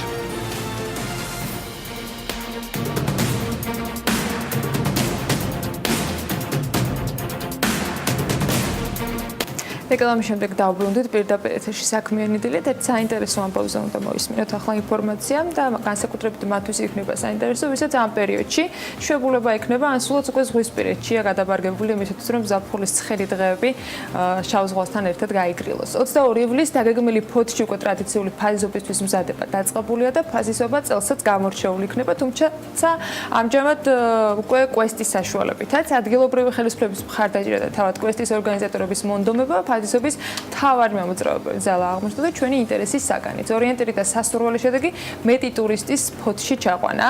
რა მეთოდებით ახერხებენ ამას უკვე ნანა ტაბიძე, ლინატა ტურის დამფუძნებელი გაგვიზია არის. მოგესალმებით კაპიტანი ნანა, მადლობა იმის რომ ხართ ჩვენთან ერთად. მოდი დასწრეში ჯერ ეს ლოგო მინდა რომ მაყურებელს ვაჩვენე, რომელიც ძალიან საინტერესოდ გამოიყურება და სპეციალურად ამ დღისთვის შეიქმნა რამდენიმე სიმბოლოთი ერთდროულად და შემდეგ გადავალთ უკვე დანარჩენ ნაწილზე. რისთვის შეიქმნა და რა იგულისხმოთ უბრალოდ. დიახ, დიდი მადლობა. ისეთი ვთქვათ, სერიოზული დაწყება გვაქვს. ეს ლოგო არის სპეციალურად ფოთის ფაზისობისთვის არის გაკეთებული და არის რამოდენიმე ქალაქის სიმბოლო. არის ხო, არის რა თქმა უნდა კოლხეთის დაცული ტერიტორია, არის მზე და ზღვა, რომელიც არის არაჩვეულებრივი, არის კოშკი, შუქურა, უпростоრეთ შუქურა, რომელიც არის ძალიან ძველი და შავ ზღვაზე არის ერთად-ერთი და არის ან კეფალია ეს და ან არის დელფინები. ორივე შეიძლება ნახოთ, ან შეჭამოთ, ესე იგი, როდესაც ჩამოხვალთ ფოთში. აი ასეთი ლოგო მოვიფიქრეთ, არის მე მგონი. რომელიც აერთიანებს ძალიან ბევრ საინტერესო ღონისძიებას და განსაკუთრებული ყურადღება სწორედ ამ კვესტის თამაშს მინდა დავუთმო. ჩვენ ერთხელ გქონდა ამ შესაძლებლობა, რომ თბილისში დახურულ სივრცეში კვესტთან დაკავშირებით გქონდა ინფორმაციები. ფოთში ეს არ იქნება დახურულ სივრცეში, მთელ ქალაქში იქნება გამფენილი. ვის შეიძლება მონაწილეობის მიღება, რამდენ წერტილს მოიცავს, რამდენი სათამაშო არეალი იქნება, რამდენი ადამიანი ჩაერთობა ერთდროულად, მოგვიყევით უფრო მეტი ამის შესახებ. დიახ, ზუსტად ეს არის საინტერესო, იმიტომ რომ ერთი მხრივ ჩვენ უყურებთ იმ სექტორს, რომელსაც ქვია ქალაქის დღესასწაული. საქართველოში ქალაქის დღესასწაული თუ ჩვენ გამოვრიცხავთ თბილისობას და ბათუმობას, პრაქტიკულად ერთი და იგივეა სულ. და ჩვენ გადავწყვიტეთ რომ შეგვექნა რაღაცა ისეთი სპეციფიკური და კვესტი არის მეორე მომენტი, რომელიც ტურიზმში არის ძალიან ახლა საინტერესო და გავრცელებული, მაგრამ საქართველოში არა. ამიტომაც ჩვენ ავიღეთ ის ფორმატი, რომელსაც ქვია ქალაქის კვესტი. ეს იმას ნიშნავს, რომ აი ქალაქის ტერიტორია არის საინტერესო ტურისტისთვის, ღირსშესანიშნავები, რაღაცა სპეციფიკური მომენტები, დასახელება და ჩვენ მოვიწვიეთ სპეციალური ადამიანი, რომელიც კვესტებს წერს, სცენარისტი და 13 ადგილას იქნება მოწყობილი. ქართველი არის, ანუ აქ გქონდა ამის შესაძლებლობა, რომ სცენარი ქართულში შეექმნა? საქართველოში არ არიან ეს სპეციალისტები. ანუ მოწვევა დაგჭირდა სპეციალისტი. მოწვეული იყო და გააკეთა მაგრამ ძალიან ცნობილი პიროვნებაა, ბევრი კვესტი გაუკეთებია და 13 ადგილას ქალაქში იქნება მოწყობილი სტენდები, სადაც დაიწერება 3 ენაზე 3 კითხვა და იმ ადგილას უნდა მონახოთ ეს პასუხები მაგ კითხვაზე. მობილური ოპერატორი გვეხმარება მაგაში, ესე იგი თქვენ უნდა დარეგისტრირდეთ ნებისმიერ ადგილიდან შეგიძლიათ დაიწყოთ თამაში და მე უპასუხოთ აი ამ კითხვებს. თუ უპასუხეთ, კარგია, თუ ვერ უპასუხეთ, გაიქეცით, ასე ვთქვათ, მეორე ადგილას. ნუ ეხლა გასაქცევი არაფერი არ არის, იმიტომ რომ კვესტი დაიწყება 11 საათზე და დამთავრდება 4 საათზე. დრო გვაქვს, ასე რომ სპეციალურად ჩვენ გავითვალისწინეთ, რომ ახალი ჩამოსული ადამიანი, ვთქვათ, ტურისტი ფოთში, ან და სხვა საქართველოს კუთხიდან ჩამოსული, არ ირბინოს, არ არის ეს სპორტული ღონისძიება. ეს არის კარგი გასართობი, წყნარი, შეიძლება ითამაშოთ როგორც ინდივიდუალურად, ისე ჯგუფით. ძალიან კარგია თუ ოჯახი ჩამოვა, თანამშრომლები ჩამოვლენ, რაოდენობა არ არის შეზღუდული. ეს თემატურადაც კვესტი აწყობილი არის სწორედ ფაზისობასთან დაკავშირებით, ანუ შავი ზღვის სანაპიროსთან დაკავშირებული თემა იქნება ამ შემთხვევაში დომინირებული? ნაწილობრივ ჩვენ სპეციალურად არ გავაკეთეთ რაღაცა, არ გავამახვილეთ ყურადღება არც ისტორიაზე, არც ვთქვათ ფოთზე, იმიტომ რომ ისევ და ისევ არის 3 აუდიტორია, რომელიც ჩამოვა. ეს არის ტურისტი, ვთქვათ, რომელიც საერთოდ არ იცის ფოთი არ არის ძალიან ცნობილი როგორც ტურისტული ქალაქი დღეს სამწუხაროდ. მეორე ეს ფოთელები, რომლებიც სულ წუწუნებენ, რომ არაფერი საინტერესო არ არის ჩვენთან, არაფერი საინტერესო, აჰა, пожалуйста, გვაქვს. და მესამე აუდიტორია ისინი და სხვა, აი მე ვეძახი სხვა. ეს შეიძლება იყოს, ვინც ისვენებს ქობულეთში, ურეკში, შეიძლება იყოს ვიღაცა, რა ვიცი, ჯემ ფესტიდან გადმოვა და ითამაშებს. ბევრი რაღაცა, ბევრი ხალხს ველოდებით და ძალიან მინდა რომ ისევ და ისევ ყველამ გაიგოს, რომ ეს არის ფან, აი რო ამბობენ ფან, თამაში, საინტერესო და ქალაქსაც შეისწავლით და ნახავთ მაგ პოტენციალს, მაგ ქალაქის. ერთ-ერთი მთავარი მიზანი იყო, რომ ტურისტების უფრო მეტი კონცენტრაცია მომხდარიყო 22 ივლისისათვის. რამდენად იქნება თავად ქალაქი ამისთვის ინფრასტრუქტურულად უმზად და კიდევ რას უმზადებს ტურისტებს 22 ივლისს? დიახ, ეს ორი ნაწილია. ერთი არის კვესტი, მეორე არის თვითონ ღონისძიება. ღონისძიებას აქვს თავის პროგრამა და ღონისძიება ისე არის დალაგებული, რომ აი იმ ადგილებშიც ან სხვა ადგილებშიც, სადაც არის სტენდი და სხვა ადგილებშიც არის მოფიქრებული პერფორმანსები, არის თეატრალური რაღაც მომენტები, გამოფენებიც იქნება ის ფლეშმობები, ყველა ფოთის თემასთან დაკავშირებით. დიახ, იმიტომ რომ მერიამ, როდესაც მე ეს იდეა მოვაწოდე, ძალიან მოეწონა ბატონ მერს და თქვა რომ მაქსიმალურად მოგეხმარებით აი ამ ვთქვათ ღონისძიების ჩასატარებლად. და კიდე რა მინდა აღვნიშნო ის რომ ეს საღამოს უკვე როდესაც დამთავრდება კვესტი 4 საათზე როგორც ჩვენ ვთქვით, 6 საათზე იქნება ცენტრალურ პარკში ასეთი დახურვა თუ გახსნა როგორც გინდათ გაიგეთ, თან ქალაქში ამ დროს იქნება რეგიონალური ფესტივალი თეატრის, არის ჭადრაკის ფესტივალის ბოლო დღე, ველოდებით ხალხს და იქნება დაჯილდოვება, გამოჟღანდება ის, ვინც მოიგო ვთქვათ კვესტში, ხო? იმიტომ რომ აუცილებლად უნდა იყოს winner. და საბოლოო ჯამში მე უკვე იქნება საღამოს მალთაყვაზე, ეხლა ეს ახალი ზოლია, ასე ვთქვათ, ახალი საინტერესო ნაწილი იქნება ქალაქის სტრუქტურაში და იქ იქნება DJ ჩამოსული და ახალგაზრდები იცეკვავენ ესე იგი ვთქვათ. ანუ ყველანაირი გართობის საშუალება იქნება ყველანაირი გემოვნების მქონე ადამიანისთვის და განსაკუთრებით ტურისტებისათვის, რომლებიც ზაფხულის ცხელდღეს გაატარებენ ამ შემთხვევაში სავიზღვის ზანაპიროზე, ოღონდ ფოთისკენ და მათთვისაც იქნება ადვილად ხელმისაწვდომი, ვინც მაგალითად ქობულეთში აპირებთ დასვენებას. მე წარმატებებს გისურვებ, ველოდებით გამარჯვებულების ვინაობის გაგებას უკვე.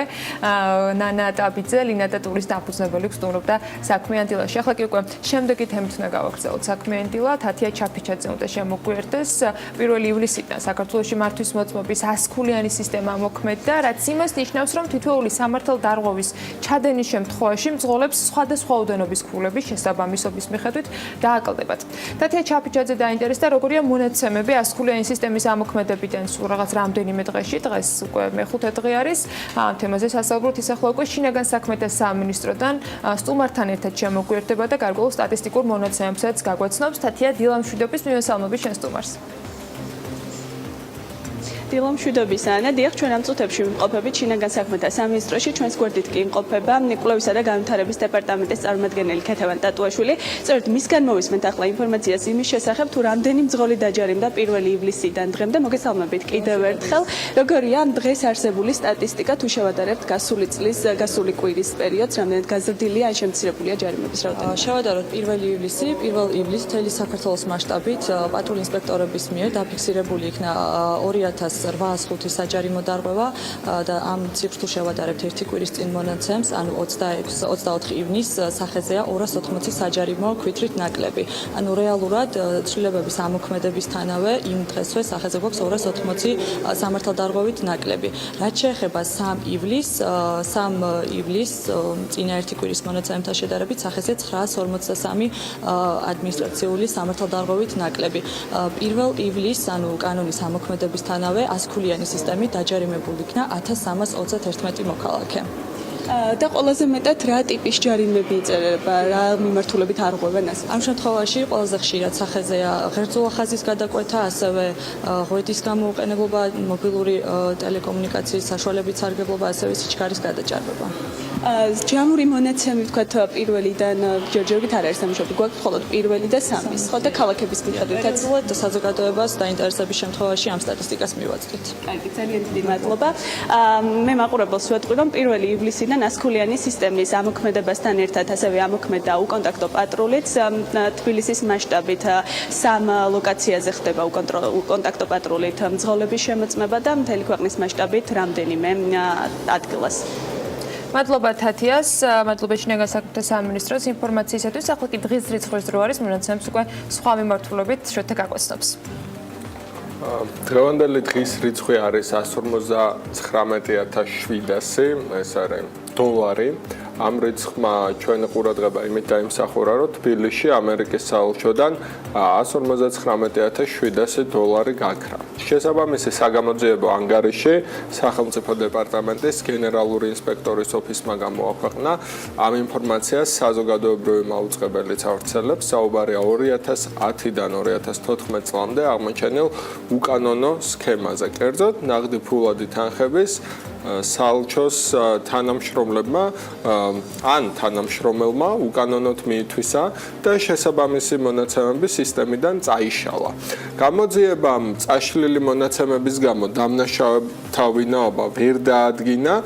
ფინანსური დარღვევები 2015 წლის იანვარში ჩატარებული აუდიტით გამოვლინდა და არსებული ინფორმაციით 2010 წელს დაკარგულმა თანხამ 8700 დოლარი შეადგინა. ეთქო ნიადაგი ფასინჯეს ჯერ 2011 წელს 38900 დოლარი, 2012-ში 46100 დოლარი, 2013 წელს 44200 დოლარი, 2014 წელს 21800 დოლარი და ანგარიშის მიხედვით გამოძიებამ საბუღალტრო პროგრამულ სისტემაში არსებული ხარვეზე გამოავლინა, რომლის მეშვეობით თაღლითობა განხორციელდა. საქმის შესწავლის ინიციატორი თბილისის საელჩოს დასაქმებულთა ასოციაცია იყო. საქართველოში ამერიკის საელჩოში თემაზე კომენტარი ვერ მოვიპოვეთ, რადგან 4 ივლისს ამერიკა დამოუკიდებლობის დღეს ზეიმობს და გუშინ საელჩოშიც უქმე დღე იყო, თუმცა აუცილებლად მივყვებით ამ ამბავს და უახლოეს დღეებში გაგაცნობთ ინფორმაციას სქემის შესახებ. თუმცა იმ კომენტარის გარდა უცხოურენოვან პრესაში იყო ესეთი ყვირალა headline-ი, რომ საქართველოში ვიღაცამ თანხა 157,000 მოიპარა და შერჩა. ესე მთავრდებოდა. იმიტომ რომ მონაცემები წაშლილია და იმის დადგენის ძალიან პატარა ალბათობაა, ვინ წაიღო ეს ფული ამერიკის საელჩოდან, რომელმაც თანხლების განმავლობაში გრძელდებოდა ეს. ხო, აუ, იმ სხვისი ქონების მითვისებაში რამხელა კრეატიულობასაც ვავლენთ საკუთარი ქონების შექმნაში რო ჩავდოთ. ბიჭი და ზარმაციერის ამბავი. გონდი გაცილებით მეც შევიდა რა, კაი სისტემა მოიფიქრა. სოფლიო მასშტაბით მოკეთ გამოიჩინა უცნობმა ადამიანმა თავი, ნახოთ იქნებ დადგინდეს კიდეც. თუმცა ამის ძალიან მცირე შანსი არსებობს, როგორც შოთამ აღნიშნა. მადლობა მას დღევანდელი დღეს რიცხვისთვის. ახლა მოკლე რეკლამაზე უნდა გავიდეთ და სულ რამდენიმე წუთში დაგებრუნდებით საქართველოს ნავთობის და გაზის კორპორაციის 2016 წლის უკვე შედეგების განხილვით.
რეკლამის შემდეგ კვლავ დავბრუნდით პირდაპირ ეთერში და გავაგრძელებთ როგორც გითხარით საქართველოს ნავთობის და გაზის კორპორაციის 2016 წლის შეჯამებით საუბარს. მკვეთრად გაუმჯობესებული ფინანსური მაჩვენებლები ჰქონდათ გასულ წელს.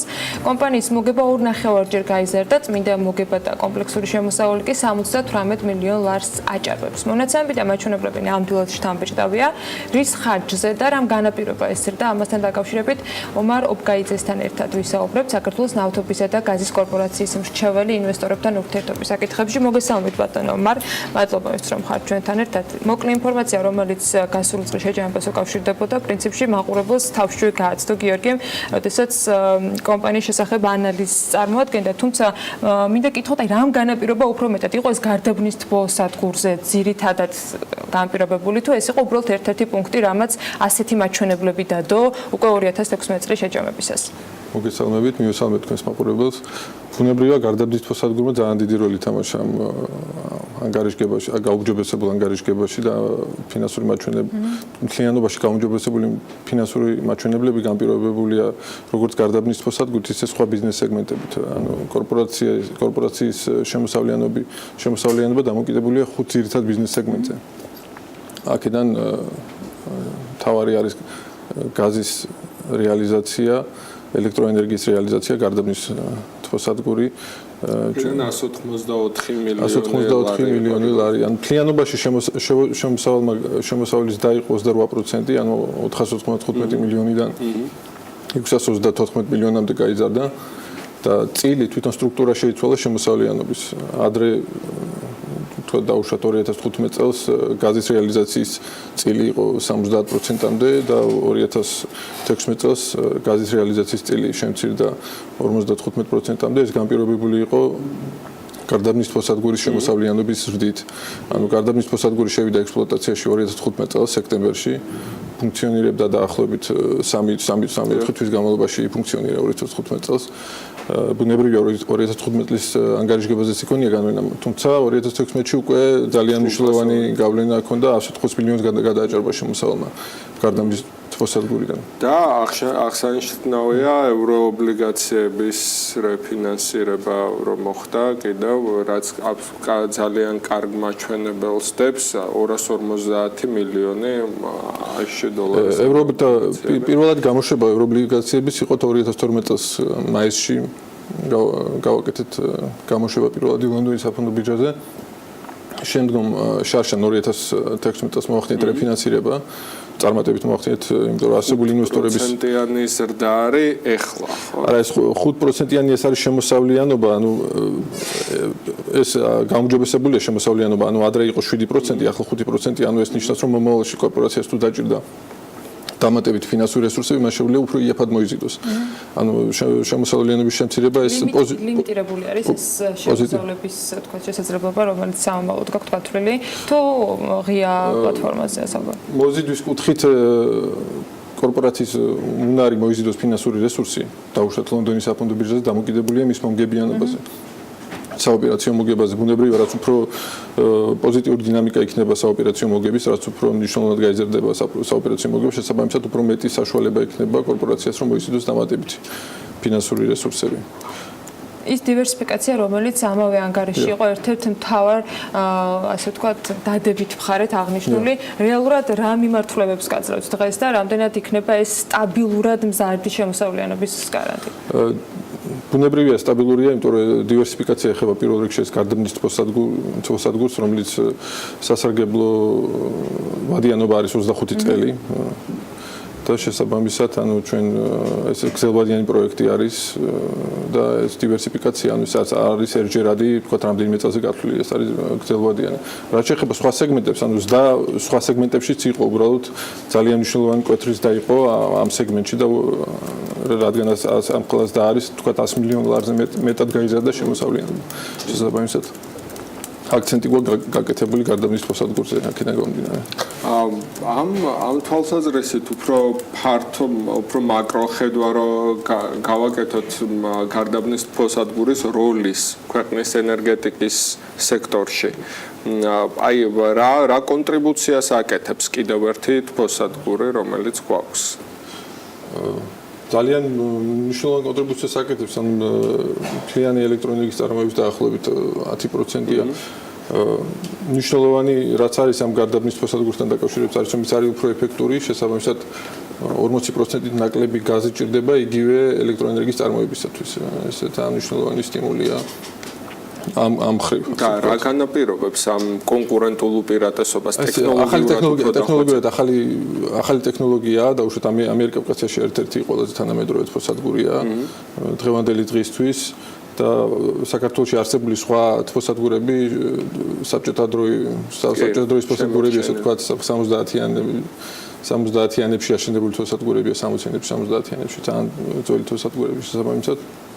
არის ტექნოლოგიური უპირატესობა. ჩვენ ახლა მუშაობთ მეორე თბოსადგურზე, ახლა ვასრულებთ მოლაპარაკებებს დაფინანსების მოზიდვასთან დაკავშირებით. ანუ აშენდება ანალოგიური თბოსადგური, ზუსტად იგივე სიბრძნავით 230 მეგავატის მომიჯნავე ტერიტორიაზე, გარდაბანში. გარდაბანში.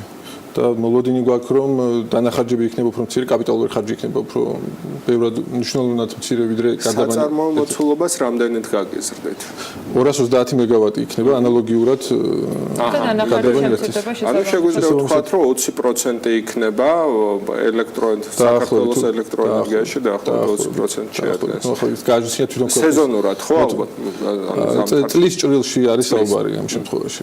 თორე სეზონურად ვთქვათ ზამთრის პერიოდში შეიძლება ეს წილი უფრო მაღალი იყოს, იმიტომ რომ ძირითადად თბოსადგურები მუშაობენ ზამთარში და უშუალოდ ვთქვათ ჰიდრორესურსები შეზღუდულია, ასე ვთქვათ და ეხლა რა პერსპექტივაში გეგმავთ რომ ეს სადგური შეიძლება უკვე ექსპლუატაციაში გავიდეს? ჩვენ გეგმავთ რომ წელს დაიწყოს მშენებლობა გარდაბანი 2-ის და დაახლოებით 2 წელი დაჭირდება 2019 წლის ზამთრის სეზონისთვის რომ უკვე იყოს შესული ექსპლუატაციაში.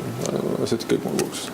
შემდეგი წლის ანგარიში რა მოხდება, როცა დადგება ის დრო, როცა 2017 წლის ანგარიში უნდა მოვისმინოთ. რა გეგმები გაქვთ უახლოეს წლის განმავლობაში?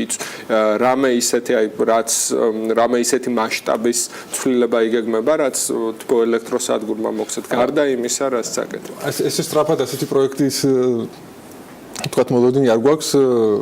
უახლოესი მსხვილი პროექტი რაც არის ეს არის გარდაბანი 2, რომელიც ექსპლუატაციაში შევა 2019 წელს. ნუ 17-ში ალბათ 17-ის ანგარიშგებაში თქვენ დაინახავთ ალბათ კაპიტალურ დანახარჯებს 2017 გარდაბანი 2 შენებლობის. ცვლილება იქნება სწორედ ამ დანახარჯების ნაწილში. თქვა გვაქვს ზოგადად მოლოდინი პოზიტიური დინამიკის ამ არსებული ბიზნეს სეგმენტებით, ეს 5 ძირითადი ბიზნეს სეგმენტი რაც გვაქვს. მოლოდინი გვაქვს რომ იქნება SDA მიმართულებით. შესაბამისად ძირითადად და ამ წელს თუ 28%-ში გამოიხატა ზრდა საპროგნოზო მაჩვენებელი მომავალი წლის რამდენია? 28%-იანი SDA შეუძლებელი ყოველთვის იყოს. რთული ახლა ამის თქმა, მაგრამ მოლოდინი გვაქვს პოზიტიური დინამიკის, მაგრამ ორ ნიშნავს და რამდენად შესაძლებელია რთული საქმეა ამ შემთხვევაში. მეორე თბოსადგური რო ახსენებთ, ის ექსპლუატაციაში როდის ჩაიშვა? 2019-ში ვარაუდობთ, რომ 2019-ში სექტემბერში. მანდ კი გექნებათ. თუმცა გარდაბანი 2-ის ზრდის ტენდენცია უკვე 2020-ის ანგარიშგებაში არის. 19-ში ნაწილობრივ მხოლოდ. იმედია რომ 2020 წლის ანგარიშგების გამოქვეყნებამდე ჩვენ შევხვდებით აუცილებლად საქმიანი სტუდიაში. საინტერესო ამბებით გიმასპინძლებთ, რა თქმა უნდა. ომარ ოკბაიძე საქართველოს ნავთობის და გაზის კორპორაციის მრჩეველი ინვესტორებთან ურთიერთობის საკითხებში გსტუმრობდა საქმიანი დილაში. ახლა უკვე ბექა ბაციკაძე უნდა შემოგვიერთდეს, რომელიც დღევანდელი საქმის კურსის ანონსს გაგოცნობს, რომელსაც რა თქმა უნდა 15 საათზე უნდა უყუროთ. მშვიდობის, მოგესალმებით, მივესალმებ მაყურებელს. საინტერესო საქმის კურსი გველის დღეს 15 საათზე თბილისის მერის მოადგილე იქნება ჩვენი სტუმარი. ვისაუბრებთ პეკინის გამზირზე მიმდინარე რეაბილიტაციაზე, საომოლო გეგმებზე, რომ შესაძლოა სამხრივი გახდეს. მერიამ ასევე რამდენიმე საკითხი დაანონსა, მათ შორის ტაქსების რეგულირების საკითხი, ასევე გენგეგმა, მიწათსარგებლობის გეგმა უკვე მერიაშია და მის საჯარო განხილვები უნდა დაიწყოს. ამასთან დაკავშირებითაც ირაკლი ლექვინაძესთან დავსვავთ შეკითხვებს. კიდევ ბოლო მოვლენები, რომელიც ქალაქში განვითარდა და პასუხები თბილისის ვიცემერისგან ზუსტად 15 საათზე. ასევე ვისაუბრებთ ქართულ ღვინოზე, ერთ-ერთ მთავარ საექსპორტო პროდუქტზე. მის ბოლო სტატისტიკას გაგაცნობთ, როგორ მიმდინარეობს ზოგადად ბაზრების დივერსიფიცირებისა და ღვინის პოპულარიზაციის სამუშაოები. გიორგი სამანიშვილი იქნება ჩვენი სტუმარი. ასევე 15 საათზე შემოგთავაზებ ძალიან საინტერესო ინტერვიუს, რომელიც სანაკლის განვითარების კონსორციუმის ხელმძღვანელთან ჩავწერეთ. ძალიან ბევრ საკითხს შეეხო სალომე მეცხვარიშვილი, რომელიც ესაუბრა ანაკლის განვითარების კონსორციუმის ხელმძღვანელს. პრინციპში ვნახოთ ვიდეო ანონსიც და შემდეგ დავბრუნდეთ ეთერში.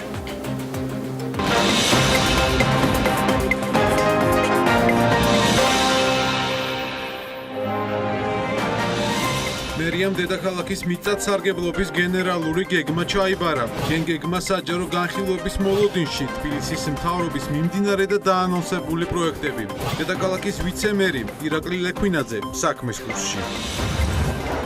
ერთ-ერთი მთავარი საექსპორტო პროდუქტი ქართული ღვინო. როგორია უახლესი სტატისტიკა და რა ხდება პროდუქტის პოპულარიზაციის და ბაზრების დივერსიფიცირების მიმართულებით. ღვინის ეროვნული სააგენტოს ხელმძღვანელი ჩაგვაყენებს საქმის კურსში. იყავით მთავარი ეკონომიკური და ბიზნეს მოვლენების საქმის კურსში. ხვდებით ზუსტად 3-ზე, TV პირველზე.